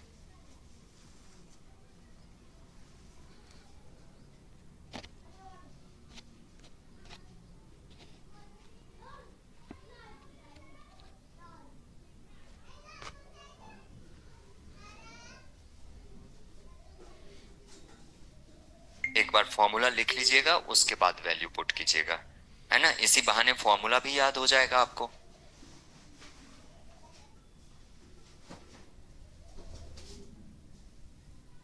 23/2 देखते हैं बच्चा, कोई बात नहीं, आप बनाइए, लड़ने की जरूरत नहीं है, उसका अपना आंसर है, आपका अपना आंसर है।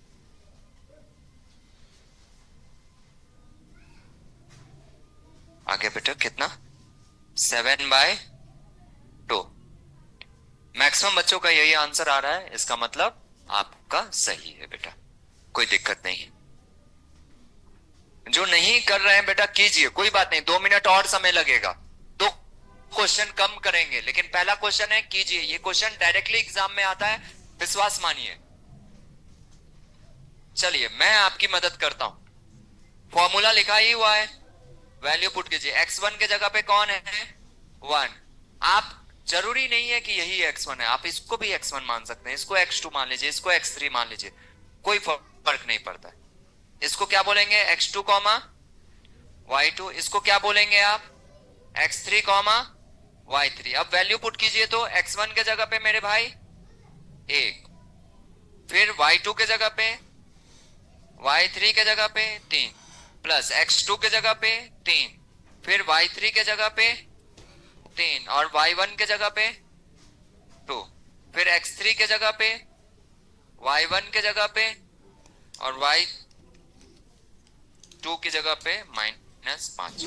सॉल्व कर लें, एक से गुना करना, भाग देना सब बराबर है, तो ये तो 1 आ गया, 5 - 3 2, ये आ गया 1, 3 का 3, समझते जाना, 2 + 3। अब बताइए ये कितना आएगा, -3, और गुने 4 तो कितना, -12, -12।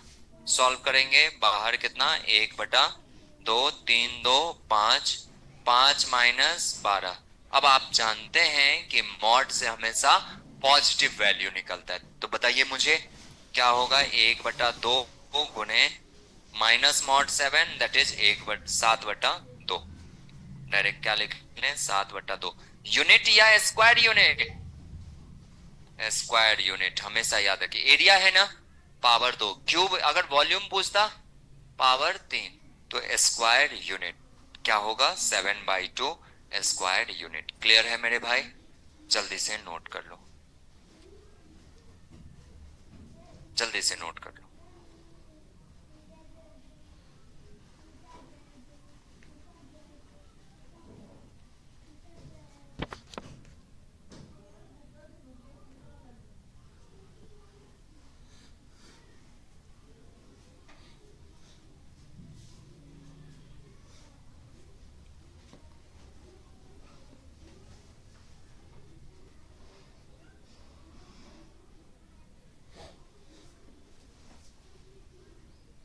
चलो, एक चीज 11th-12th में आईआईटी में इसका बहुत यूज होता है, ठीक है, एक बुक आता था, प्ले विथ ग्राफ, ठीक है, अमित एम वर्मा का, वहां पे एक चीज सिखाया जाता था, शिफ्टिंग ऑफ ओरिजिन।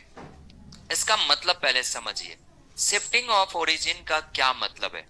मैं कह रहा हूं कि यहाँ ये पेन है, मार्कर है, इसका कोई ना कोई लोकेशन होगा भाई, थोड़ा सा समझना, बहुत इंटरेस्टिंग चीज है, x1 y1, x2 y2, लेकिन लेंथ तो फिक्स है ना, लेंथ क्या है, फिक्स है। अगर ये 5 सेंटीमीटर है तो 5 सेंटीमीटर है। अगर मैं इस ओरिजिन, जो भी इसका लोकेशन पॉइंट था, कोऑर्डिनेट था, इसको उठा के मैं कहाँ डाल दूं, ओरिजिन पे, अगर ओरिजिन पे डाल दिया तो क्या इसका लेंथ 5 से 4 हो जाएगा क्या, लेकिन अब इसका कोऑर्डिनेट क्या हो गया, बदल गया, एक क्या हो गया, 0 0, और दूसरा जो नया कोऑर्डिनेट आया होगा, मुझे नहीं मालूम, XYZ कुछ भी आया होगा, वो दूसरा कोऑर्डिनेट है, लेकिन लेंथ क्या हमेशा सेम होगा, इसी तरह अगर ये ट्रायंगल है, क्या है, ट्रायंगल, ट्रायंगल का तीनों पोजीशन अलग अलग है। मैं कह रहा हूं एक वर्टेक्स को क्या मैं उठा के ओरिजिन पे ला सकता हूं, और जैसे ही आपने ओरिजिन पे रखा एक वर्टेक्स को,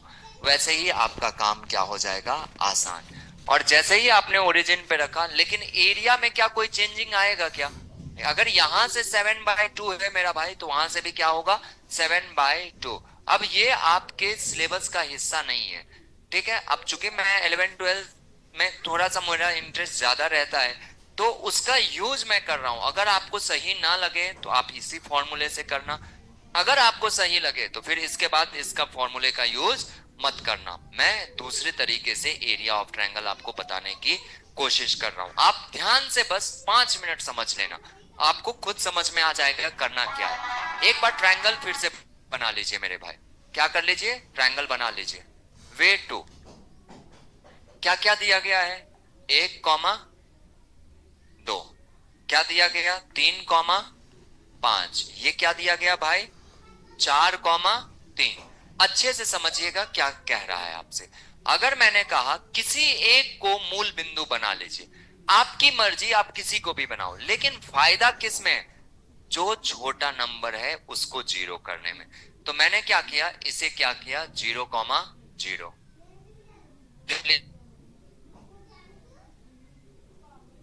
जीरो समा जीरो। तो 0,0 करने के लिए कितना आपने घटाया, एक घटाया। एक में क्या जोड़ा जाए, अभी प्लस में है तब घटाए हो, कल के डेट में -1 होता तो क्या कर रहे होते, +1 जोड़ रहे होते। आप ये सोचिए कि भुज और कोटि, एब्सिसा और ऑर्डिनेट में क्या जोड़ा जाए या क्या घटाया जाए कि वो क्या आ जाए, 0 आ जाए। तो हमने कितना घटाया भुज में से, 1, और कोटि में से भी कितना घटाया, -2। अब जहां जहां भुज है वहां से क्या घटाओगे, 1, और कोटि से कितना घटाओगे, 2। तो नया कोऑर्डिनेट क्या आएगा, 2,3। भुज में से कितना घटाओगे, 1, कोटि में से घटाओगे 2, तो बताओ 3,1 कितना आ गया, 3,1। अब नया कोऑर्डिनेट आपके पास कौन कौन सा है, चेक कीजिए, 0, 2,3, 3,1।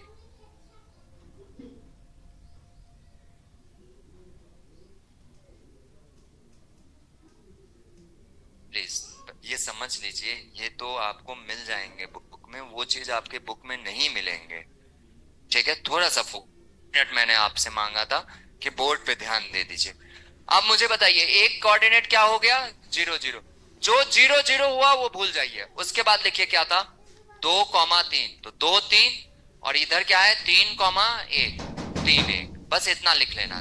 पहले कोऑर्डिनेट का भुज और कोटि, दूसरे कोऑर्डिनेट का भुज और कोटि आमने सामने लिखना, ठीक है। और बचपन में शक्तिमान सीरियल देखते थे, शक्ति शक्ति शक्तिमान, तो शक्तिमान की तरह आपको इस तरह से बना लेना है, ठीक है। अब इसमें जो दोनों संख्याएं, इसका गुणनफल माइनस इसमें जो दो संख्याएं, इसका गुणनफल आपको निकाल के माइनस कर देना है। यानी कि क्षेत्रफल बराबर, बाहर रखना 1/2, ये बाहर 1/2 रहेगा। अब बताओ, 2 1 8, 2 -3 × 9, यही आपका आंसर है, 1/2 गुने -7, मॉड से बाहर निकलेगा कितना, 7/2 स्क्वायर यूनिट। समझ में आया, क्लियर है? आपको जो सही लगे, जरूरी नहीं है कि मैंने जो बताया वही आपको करना है, लेकिन इसमें टाइम बहुत बचेगा, 30 सेकंड से ज्यादा नहीं। अगर प्रैक्टिस हो जाएगा तो प्लीज नोट कर लीजिए क्या करना है। अभी 2 4 क्वेश्चन कर देंगे, तब 2 मिनट रुक जाइए।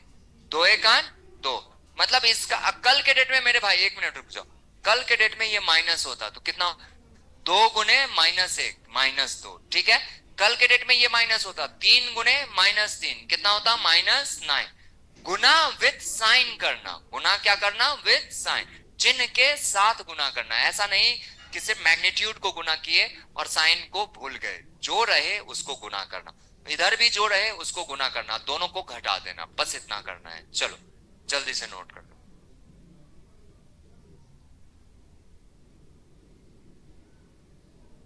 कोशिश करना कि सबसे छोटे कोऑर्डिनेट को हम 0 0 करें, ताकि उतना कम जोड़ना और घटाना पड़े।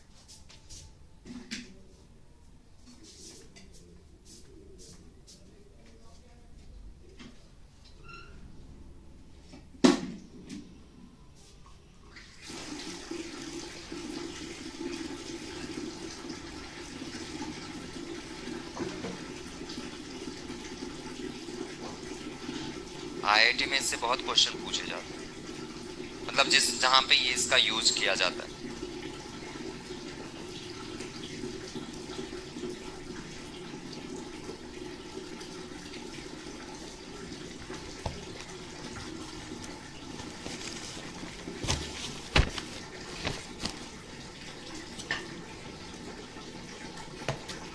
चलो तैयार हो? 2 3 क्वेश्चन।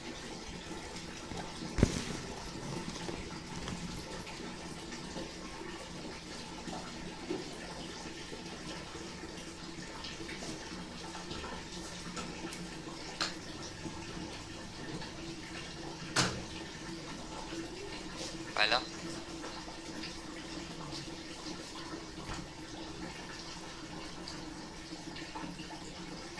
ये कट गया,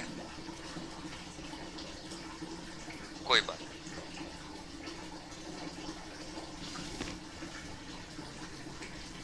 क्या लिखे थे? 3 कॉमा, ये कितना था? और ये ठीक है। दूसरा देखिए, इसमें -2 कॉमा -5, 3 कॉमा 6 और -1 कॉमा 7। एरिया बताना है। नेक्स्ट क्वेश्चन,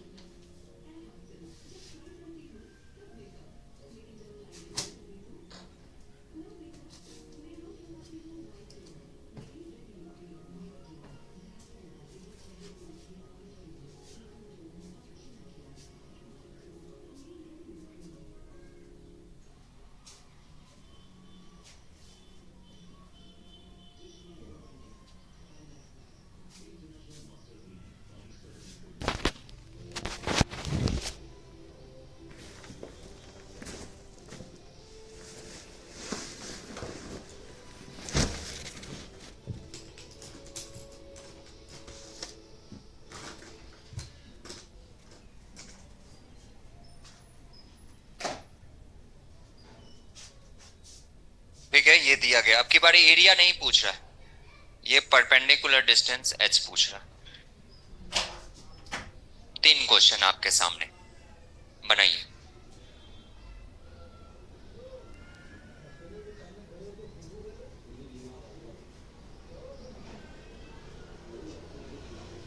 तीन क्वेश्चन आपके सामने हैं, आप कोशिश कीजिए, बनाइए।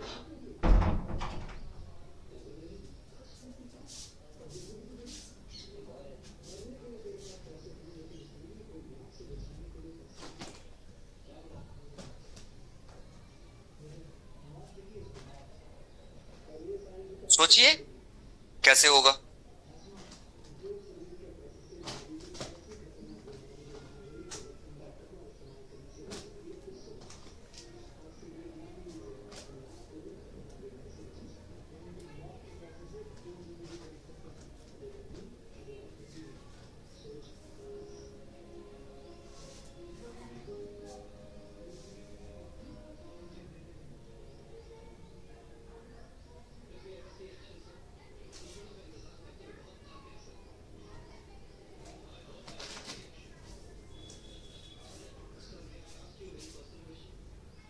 तीनों का आंसर दीजिएगा।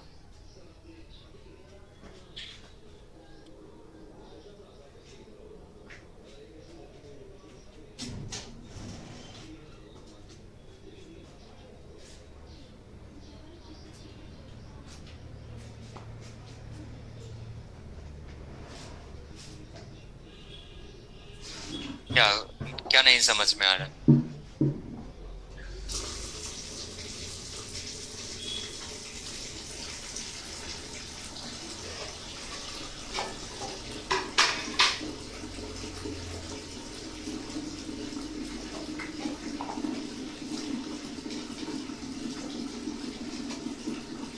आ गया आंसर? दो का तो आ ही गया होगा। तीसरे में आप वो जो फॉर्मूला परपेंडिकुलर लेंथ का कोऑर्डिनेट में पढ़े थे वो लग रहा है कहीं भूल गए आप, है ना? उसकी जरूरत है नहीं। जो चीज नहीं पढ़ाया वो चीज मैं क्यों दूंगा, जरा सोचिए। इसका मतलब है जितना पढ़े वहीं से कहीं ना कहीं कोई कॉन्सेप्ट यहाँ पे छुपा होगा। तो आइए जरा हम चेक करते हैं। कर लीजिए, रुका हुआ हूं मैं, टेक योर टाइम। आ गया बच्चा? ज्यादा हीरो बन रहे हो क्या?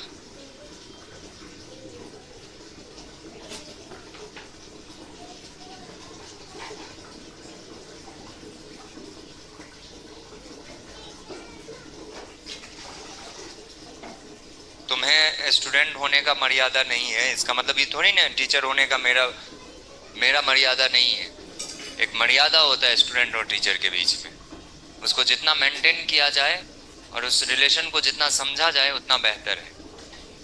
आपके लिए हंसी मजाक होगी। गधा कहीं का।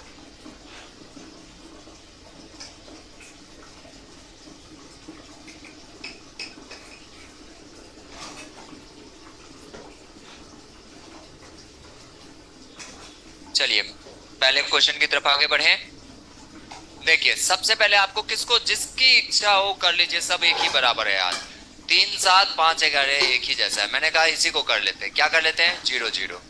क्या कर लिया? 0 0। अब मुझे बताइए आपने किसको 0 किया है? 3 7 को। तो भुज में से कितना घटाना पड़ा और कोटि में से कितना घटाना पड़ा? 7। यहाँ पे 3 घटाओगे, जल्दी बताओ कितना? 2। और 7 घटाओगे तो 2,4। यहाँ पे क्या घटाओगे? -3। तो कितना आ जाएगा? अरे 4 माइनस में ऑलरेडी था, फिर उसमें -3 घटाए तो कितना हो गया? -7। और इधर 7 घटाओगे तो -7,1। अब मेरी बात समझना, तो ये नया कोऑर्डिनेट बन के तैयार है आपका। जो 0 0 हो गया उसे भूल जाओ, जो नया बचा क्या था? 2 4 -7 और 1। मैंने आपको क्या सिखाया था? साइन के साथ गुना करना।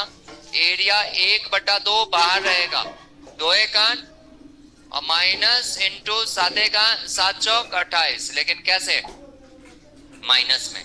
यही तो सिखाया था, इस दोनों के गुणनफल को घटाना है। इस दोनों के गुणनफल को घटाना है। तो इस दोनों का गुणनफल 2 एक 8 2, और इस दोनों का गुणनफल -7 गुने 4 कितना? -28। और ये बीच में क्या है? माइनस। तो मुझे बताइए कितना आएगा? 1/2। 2 + 28 कितना? 30। माइनस माइनस प्लस हो जाएगा तो ये कट गया बेटा। कितना यूनिट? 15 square unit. ठीक है, 15 स्क्वायर यूनिट। मैंने क्या कहा था याद है ना? विथ साइन गुना करना। इस दोनों का गुणनफल एक जगह लिख लो, इस दोनों का गुणनफल एक जगह लिख लो, और क्या करो? घटा दो। अब इस दोनों का गुणनफल बाय डिफॉल्ट किस में आ रहा है? माइनस में आ रहा है। किस में आ रहा है? माइनस में आ रहा है। तो ये माइनस माइनस क्या हो जाएंगे? प्लस हो जाएंगे। ठीक है, तो आंसर कितना? 15 स्क्वायर यूनिट। ईमान हाँ? नहीं, आप किसी को 0 मान लीजिए। मैथ बेवफा नहीं है, आंसर सेम ही आना है। चलो एक बार बच्चा हम इसको 5 11 को 0, किसको तुम 0 माने थे ये बताओ? नहीं नहीं, तुमने किसको 0 मान के किया था? जो आंसर नहीं, मैं तो इसलिए ले रहा हूं, ये छोटा वैल्यू है इसलिए। क्या है? छोटा वैल्यू है। आप चाहें तो इसे आप 0 ले लीजिए, आंसर में कोई फर्क नहीं पड़ेगा। समझ में आई बात? सेम ही आंसर आएगा मेरे भाई। आप ट्राई करके देख लीजिए 5 11 पे, तब भी वही उत्तर आएगा। जल्दी से नोट कर लीजिए पहले क्वेश्चन को। पहले क्वेश्चन को जल्दी से नोट कर लीजिए। ये लिखा हुआ है, पहले इसे नोट कर लीजिए ताकि जगह बचे तो मैं दूसरे क्वेश्चन को बता पाऊं।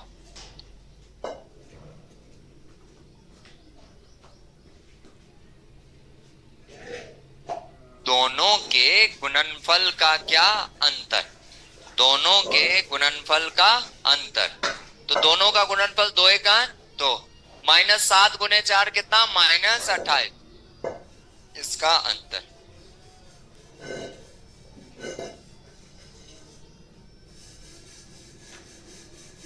आप जिसको चाहो उसको जीरो कर लो, कोई फर्क नहीं पड़ता, आंसर सेम आएगा।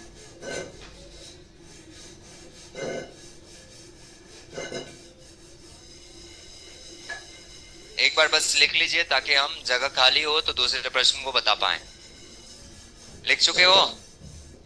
अरे वाह। आपने किसको जीरो किया था? किसी को? ठीक है, छोटा वैल्यू था इसीलिए, कोई पर्टिकुलर ऐसा नहीं है कि हमेशा ऊपर वाले को ही जीरो करना है, नहीं। मैं एग्जाम्पल के लिए अब की बार इसको, इसके जगह पे इसको जीरो करके दिखाता हूं, ठीक है? चलिए मिटा दो इसे। लिख चुके हैं?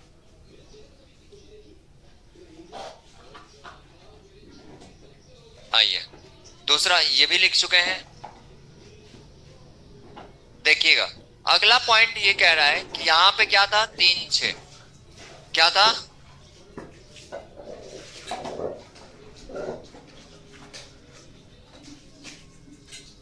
3 कॉमा, और यहां पे कितना था?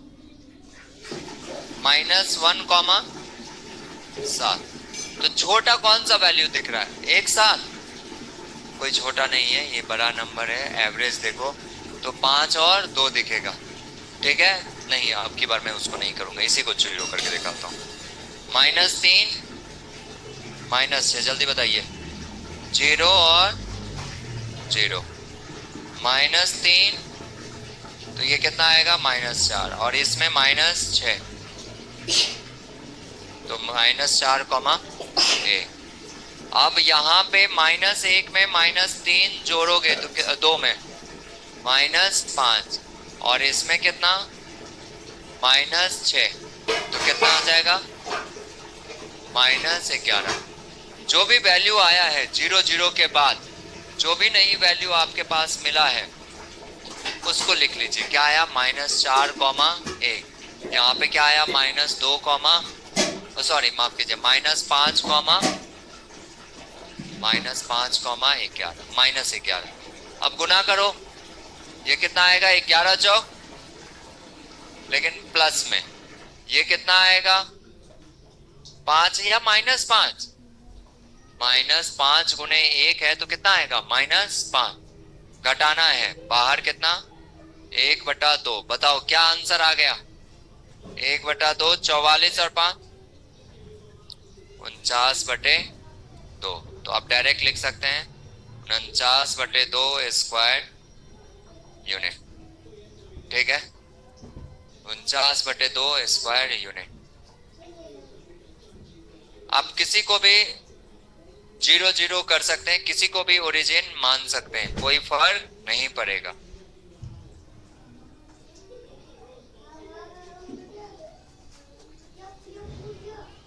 तीसरे का आंसर कितने बच्चों का है? ठीक है, अब देखिए, आप एरिया एक बार कोऑर्डिनेट से निकाल लीजिए, एग्जैक्ट वैल्यू आएगा। एक बार ज्यामिति से जो एरिया निकालते थे, 1/2 आधार गुने ऊंचाई। आधार आपको डिस्टेंस फॉर्मूला से पता होगा, आधार आपने निकाल लिया है। ऊंचाई आपको चाहिए, क्षेत्रफल ऑलरेडी आपने निकाल लिया, तो आपको क्या पूछा जा रहा है? ऊंचाई। तो ऊंचाई आप बड़े आराम से निकाल सकते हैं। बताते हैं हम आपको कैसे आएगा। किसी कितना आया? 94/13 आ रहा है, किसी का 5 आ रहा है, किसी का 13। देख लेते हैं।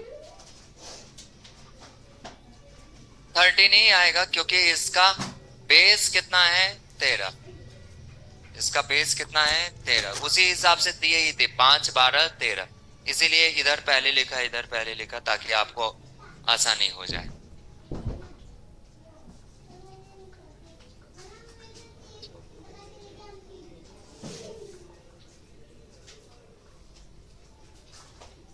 ऐसे में कंफ्यूज रहोगे।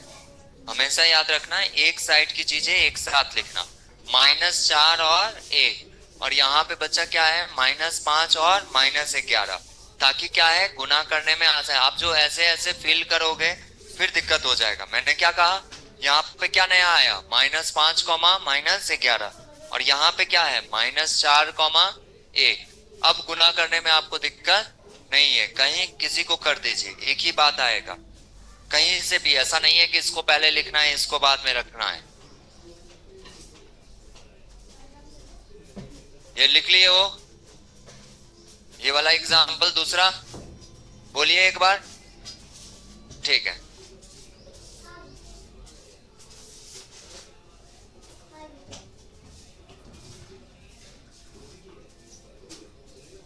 तीसरा देखिए। सबसे पहले इसका डिस्टेंस निकाल लीजिए। तो डिस्टेंस फॉर्मूला आपको पता है क्या होता है, under root x1 minus x2 का whole square plus under root sorry plus y1 minus y2 का होल स्क्वायर। ये क्या आ जाएगा bc, ये क्या आ जाएगा bc। तो मुझे बताइए कितना आ गया, 5 का स्क्वायर और 17 में से 5 गया तो 12 का स्क्वायर। 5 12 13 क्या होता है ट्रिपलेट्स, डायरेक्ट हम लिख सकते हैं 13। तो इसका लेंथ कितना है 13 यूनिट। लेंथ निकाल लिया कितना 13 यूनिट। अब क्षेत्रफल निकालना है बच्चा। क्षेत्रफल में मान लीजिए हमने 4 और 5 को क्या किया 0 0 माना, तो 4 5 माइनस 3 कॉमा 7 और कितना है 9 कॉमा 17। आपकी मर्जी, आप किसी को भी 0 मान लो। मैंने इसको 0 माना तो क्या बोलोगे 0 कॉमा 0 माइनस 4 माइनस 5। तो अब की बार इसमें क्या लिखेंगे माइनस 4 तो माइनस ये कितना आएगा 7 और माइनस 5 कितना आ जाएगा 2 7 कॉमा 2। अब की बार माइनस 4 आएगा तो 5 और इधर से माइनस 5 आएगा तो 12। अब जरा गौर से देखिएगा, ये आपके पास आ गया कुछ इस प्रकार से दिया गया है। तो क्या लिखेंगे माइनस 7 कॉमा, ऐसे नहीं कि ब्रैकेट में भरना है, पहले लिख लीजिए माइनस 7 कॉमा 2। तो माइनस 7 और 2। दूसरा क्या है 5 कॉमा 12। अब आप इस तरह से इस दोनों का गुणनफल माइनस इस दोनों का गुणनफल, बाहर कितना 1/2। तो 17 12 सते 84, लेकिन किस में माइनस में। 5 दूनी 10 किस में माइनस में। तो बताइए कितना आ जाएगा 94/2। मॉड हटा दिए बच्चा तो डायरेक्ट लिख दिए 94/2। अब बताइए 90 कितना 47 स्क्वायर यूनिट, 47 स्क्वायर यूनिट। अब थोड़ा सा दिमाग लगाओ, एरिया तुम्हारे पास दिया गया है, बेस दिया गया है, हाइट नहीं पता चलेगा, बिल्कुल पता चलेगा। बताइए डेल्टा बराबर 1/2 BC इंटू एच। ये कितना 47, 1/2 BC का मान 13 और ऊंचाई कितना h।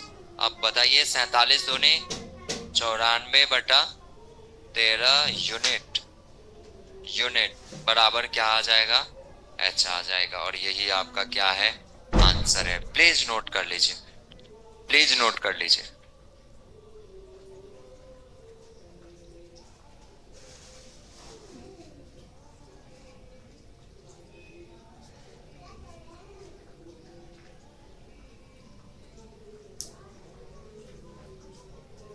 बढ़िया क्वेश्चन था, थोड़ा सा अलग से एक लाइन मुझे एक्स्ट्रा करना पड़ा कि बचपन में जो आप फॉर्मूला सीखते थे त्रिभुज का 1/2 आधार गुने ऊंचाई, यहाँ पे आधार निकालना पड़ा, बेस बीसी की लंबाई निकालनी पड़ी।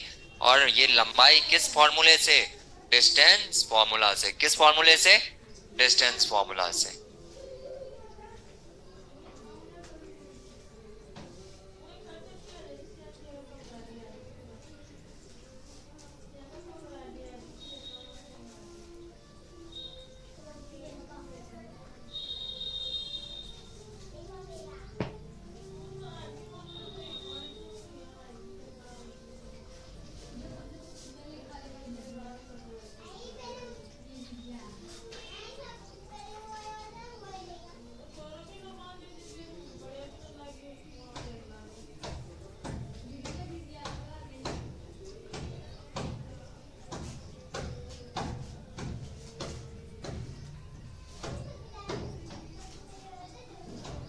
समझ में आ रहा है, ईमानदारी से बताना, क्लियर है ना। ठीक है, मैथ चालू हो गया। कितने बजे? 2, 2:30? चलो सही टाइम पे तुम्हारी छुट्टी होगी।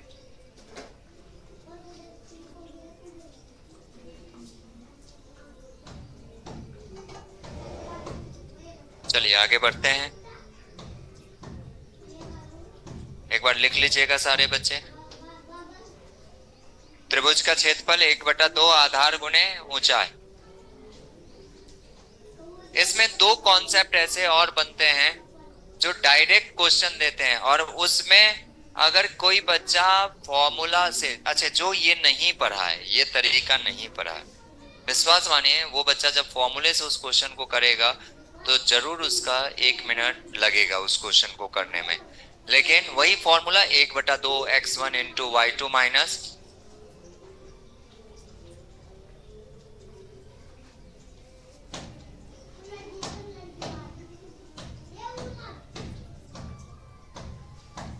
एक बटा दो x1 × y2 माइनस y3, फिर बेटा x2 plus x2 y3 minus y1 plus x3 y1 minus y2। ठीक है, y1 माइनस y2। ठीक है, इस तरह से आप फॉर्मूले में वैल्यू पुट करके आंसर लाएंगे।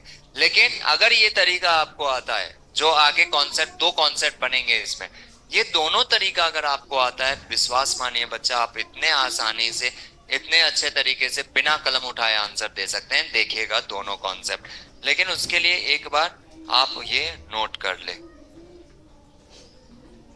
तुलसी जैसे संसार में भांति भांति के लोग, कोई ताहू मगन, कोई ताहू मगन।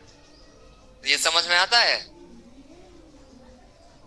यहाँ पे मैं सोच रहा हूँ कि कैसे पेन ना उठाना पड़े, कितना अच्छा से अच्छा तरीका बता दूं कि आपको याद रहे कि हाँ भाई कोऑर्डिनेट हमने पढ़ा था। किसी कोई मोबाइल चलाने में बिजी है, कोई पंजा लड़ाने में बिजी है, कोई कुछ। चलो कोई बात नहीं बच्चे, आ जाओ देखते हैं।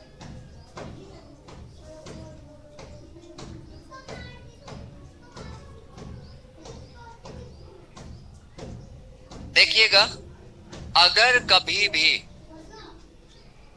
भी एक निर्देशांक आपका क्या हो जाए, 0, कभी भी एक निर्देशांक आपका क्या आ जाए, 0, और बाकी दोनों का भुज और कोटि, एब्सिसा और ऑर्डिनेट इंटरचेंज हो जाए।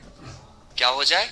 इंटरचेंज। ए बी है तो यहां क्या है, बी है, और आपसे एरिया पूछे। क्या पूछे? एरिया पूछे। तो अभी आपने सीखा था 1 0 0 करने के बाद एक को लिखेंगे ए बी, फिर क्या लिखेंगे, बी है। अभी सीखा है, अगर ये 0 ऑलरेडी है तो इसको 0 करने की जरूरत नहीं है, ए बी और बी है। क्रॉस मल्टीप्लाई आप करेंगे तो क्या आएगा, डेल्टा बराबर 1/2 ए स्क्वायर माइनस, अब चूंकि मॉड में है तो मॉड को हटाइए, 1/2 क्या आएगा, ए plus B into A minus B. ये क्या होगा, एरिया होगा। कहने का मतलब ये भी करने की जरूरत नहीं है मेरे भाई, ये तो मैंने आपको बता दिया कि क्या होगा। आप जानते हैं कि जब कभी भी ए और बी, बी और ए हो जाए, लेकिन कब, जब एक निर्देशांक हमारा क्या रहे, मूल बिंदु यानी ओरिजिन रहे। आप कुछ मत करना, इस दोनों का योग और बट्टे में 2, इस दोनों का योग बट्टे में 2, जब डिफरेंस 1 का हो। मैक्सिमम टाइम एक ही का डिफरेंस दिया है।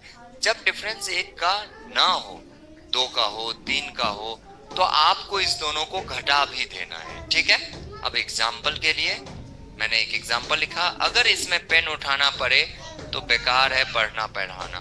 3 4 4 3 और 0 0। आपसे पूछे बेटा एरिया, कुछ मत करना, मैंने क्या कहा, कितने का डिफरेंस, भुज क्या बन गया, कोटि, कोटि क्या बन गया, भुज, इंटरचेंज हुआ, और एक कोऑर्डिनेट क्या है, 0 0। तो आप डायरेक्टली जानते हैं एरिया क्या होगा, दोनों को जोड़ दो, 4 + 3 कितना, 7/2 हमारा क्या है, आंसर है। समझ में आई बात? 7/2 हमारा क्या है, आंसर है। अब मान लीजिए एक और एग्जांपल हम आपके सामने रखते हैं जिसमें डिफरेंस 1 का ना हो। मैंने कहा 5 8 और 8 5, एक क्या हो गया, 0 0। आपको एरिया पूछा गया, आपको कुछ नहीं करना है, जोड़ो पहले 8 5, अब बटे में, इतना तो हम पहले से सीखे हैं। अब इसको घटा भी देंगे, 8 में से 5 जाएगा तो कितना, 3, तो कितना आ जाएगा 39/2, that is a plus B into A minus B बटे में कितना 2। ये क्या आएगा 39/2 स्क्वायर यूनिट। कब, जब एक वर्टेक्स हमारा क्या हो, ओरिजिन, व्हेन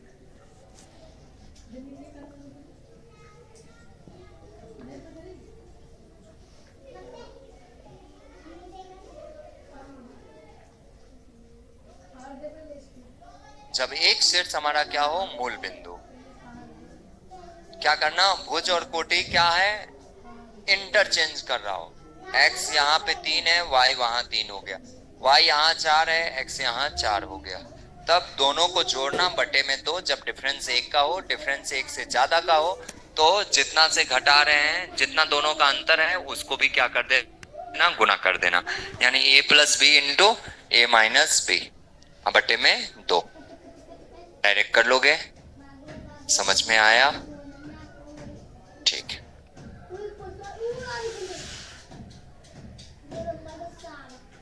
इसमें पेन उठाने की जरूरत है। अब मान लो बेटा, अगर ये तरीका हम नहीं सीखते तो हम वही फॉर्मूला से कर रहे होते अभी तक, और जब उस फॉर्मूले से करते तो ऑब्वियस सी बात है क्या होता, टाइम टेकिंग होता। ठीक है, जब भुज कोटि बन जाए, कोटि भुज बन जाए और एक निर्देशांक हमारा मूल बिंदु हो, interchange between abscissa and ordinate between two vertex.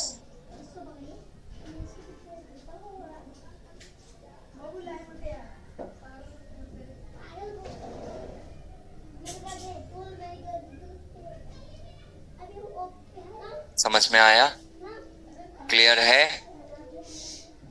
आगे बढ़े, ठीक है, इसको लिख लीजिए। उसके बाद हेडिंग डालिएगा केंद्रक, सेंट्रॉइड। क्या हेडिंग डालेंगे, केंद्रक सेंट्रॉइड, केंद्रक सेंट्रॉइड।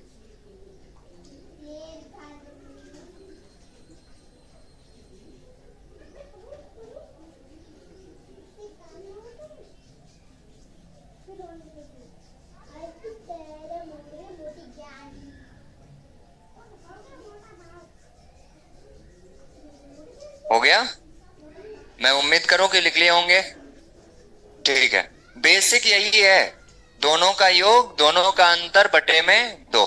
अब जब एक का डिफरेंस है तो अंतर निकाल के ही हम क्या करेंगे, तब सीधे जोड़ के बटे में 2 कर देते हैं। और जब अंतर आता है तो एक बार जोड़ते हैं, एक बार घटाते हैं, दोनों का गुणनफल बटे में 2। आगे बढ़े, लिख लिए, ठीक है।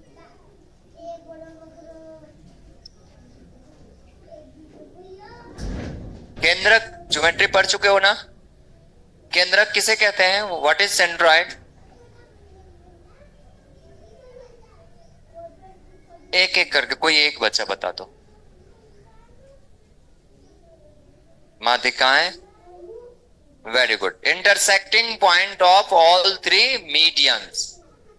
तीनों माध्यिकाएं जिस बिंदु पर परस्पर एक दूसरे को प्रतिच्छेद करे उसी को क्या कहते हैं, केंद्रक कहते हैं। केंद्रक हमेशा माध्यिका को 2:1 में बांटता है। किसको, केंद्रक माध्यिका को। लेकिन माध्यिका क्या करता है, 4 रिजल्ट हैं। पहले तो आप लिखिए केंद्रक, क्या लिखेंगे, केंद्रक मतलब सेंट्रॉइड। अगर मैंने कहा कि ये सेंट्रॉइड है, समझा भी दूं साथ ही साथ, वैसे तो आप लोग ऑलरेडी पढ़े हो गए, फिर भी भूल गए हो तो देख लो। डी, ई और एफ क्या होगा, मध्य बिंदु। बहुत इंपॉर्टेंट, ये पूछा जाता है, कैसे पूछा जाता है समझना। और ये बिंदु को आप किस नाम से जानते हैं, जी। जी क्या कहलाता है, सेंट्रॉइड। एक्चुअल में ये क्या है पता है? फिजिक्स पॉइंट ऑफ व्यू से देखो तो centre of gravity. Centre of gravity का मतलब तुमको समझ में आया? जैसे चक्र, एक सर्कल ले लो, ठीक है? अगर एक्सटर्नल फोर्स काम नहीं करता है, मैंने क्या कहा, कोई बाहरी दबाव या बाहरी प्रेशर, बाहरी फोर्स, बल उस पे काम नहीं करता है, तो सेंटर पे तुम एक पेन के निब से भी उस सर्कल को क्या कर सकते हो, बैलेंस कर सकते हो। इसी तरह तीनों माध्यिका जिस पॉइंट पे इंटरसेक्ट करता है, जहां पे जिस पॉइंट पे इंटरसेक्ट करता है उस पॉइंट पर अगर ट्रायंगल को फाड़ लो और उस पॉइंट पे ऐसे करके रख दो तो कहीं नहीं गिरेगा, ना इधर ना इधर ना इधर ना इधर। इसका मतलब है कि तीनों पॉइंट का सेंटर ऑफ ग्रेविटी कहाँ है, जहां पे ये माध्यिका इंटरसेक्ट करते हैं। बात समझ में आया? पहली बात तो इसको हम केंद्रक कहते हैं। अगर त्रिभुज है बच्चा तो इसका कोई ना कोई शीर्ष होगा, x1 y1, इसका क्या नाम लेंगे आप, x2 y2, इसका क्या नाम लेंगे आप, x3 y3। ठीक है, तो केंद्र का भी तो कुछ ना कुछ कोऑर्डिनेट होगा। क्या मान ले मेरे बच्चा, x कॉमा y। अब देखिए x कॉमा y, कोई पूछेगा केंद्रक का निर्देशांक क्या है, तो पहले भुज क्या है वो पता कर लीजिए। तो ये होता है x1 plus x2 plus x3 bye 3, ठीक है? और y बराबर होता है क्या, y1 plus y2 plus y3 bye 3। समझ में आया? अच्छा, कोऑर्डिनेट का एक रूल और है, थोड़ा सा समझिए। नॉर्मली आप दो बार ऐसे बराबर लिखते हैं वो भी चलेगा, और वैसे कोऑर्डिनेट में किसी भी बिंदु को दर्शाने के लिए तीन बार इस तरह से लाइन खींची जाती है, ठीक है? तो ये रिप्रेजेंट करने का एक तरीका है, जरूरी नहीं है कि ऐसे लिखोगे तभी सही है, आप बराबर भी लिख रहे हो तभी भी सही है। लेकिन अगर पढ़ रहे हैं तो क्यों ना थोड़ा बहुत जान लें किसी भी बिंदु को किस तरह से हम लिखते हैं। तो ये x और y का क्या आ गया, निर्देशांक आ गया। अब मेरी बात समझो, माध्यिका के कुछ प्रॉपर्टीज होती है। क्या प्रॉपर्टी होता है? पहला प्रॉपर्टी होता है कि माध्यिका क्षेत्रफल को दो बराबर भागों में, याद आ गया, माध्यिका हमेशा क्षेत्रफल को दो बराबर, भुजा को तो बांटता है, लेकिन अभी हम एरिया पॉइंट ऑफ व्यू से बात करें तो माध्यिका क्षेत्रफल को कितने बराबर भागों में बांटता है, दो बराबर भागों में बांटता है। दूसरा पॉइंट, अगर तीनों माध्यिका एक दूसरे को प्रतिच्छेद कर रहा है तो माध्यिका क्षेत्रफल को छह बराबर भागों में बच्चा बांटता है। कितने बराबर भागों में, छह बराबर भागों में, एक दो तीन चार पांच और छह। तीसरा पॉइंट, और इस बिंदु को आप क्या कहेंगे, जी, जी मतलब सेंट्रॉइड। अब बार बार मैं नहीं बोलूंगा, प्लीज आप लोग समझते जाना, है ना? हर जगह डी ई एफ क्या होगा, mid point. D E F क्या होगा, मिड पॉइंट, तभी तो माध्यिका होगा। माध्यिका का मतलब ही है केंद्र से सामने वाली भुजा के मध्य बिंदु को मिलाने वाली रेखाखंड। समझ में आया? क्या बोलेंगे, the distance from vertex to the mid point of the opposite side, उसी को हम क्या कहते हैं, मीडियन। उसी को क्या कहते हैं, मीडियन। तो ये क्षेत्रफल को कितने बराबर भागों में बांट रहा है, छह। अब अगला पॉइंट है, अगर किसी त्रिभुज के केंद्रक से तीनों शीर्षों को मिला दिया जाए, किसको मिला दिया जाए, तीनों शीर्षों को मिला दिया जाए, यानी तीनों वर्टेक्स को मिला दिया जाए, ठीक है? तो वो क्षेत्रफल को कितने बराबर भागों में बांटता है, तो मुझे पता है मेरे भाई, कितने बराबर भागों में, तीन बराबर भागों में बांटता है। चौथा पॉइंट एक और आता है। चौथा पॉइंट क्या आता है, लास्ट यहां बना दो क्या, चौथा पॉइंट ये आता है कि किसी त्रिभुज में मेरे भाई अगर तीनों मध्य बिंदु को मिलाया जाए तो एक त्रिभुज का निर्माण करेगा कुछ इस प्रकार से, डी ई और एफ। और ये प्रॉपर्टी क्यों बता रहे हैं, अगर डायरेक्ट पूछ लेते तो विश्वास मानिए आपसे नहीं निकल के आता एरिया, लेकिन ये प्रॉपर्टी बताने के बाद आपको 5 मिनट भी नहीं लगेगा किसी के एरिया को निकालने में। तो ये कितने बराबर भागों में बांटता है, चार बराबर भागों में, क्षेत्रफल वाइज, मैं लिख दे रहा हूं एरिया वाइज, मतलब क्षेत्रफल के आधार पे, on the basis of area. Median का जो काम है वो मैंने आपको लिखवा दिया है, जल्दी से पहले इसको नोट कीजिए, फिर हम अच्छे लेवल के क्वेश्चन करेंगे। टाइम हो गया तो छोड़ देंगे। चलिए, खुश रहिए, मस्त रहिए, अच्छे से पढ़िए बच्चा, खूब तरक्की कीजिए। Bye bye.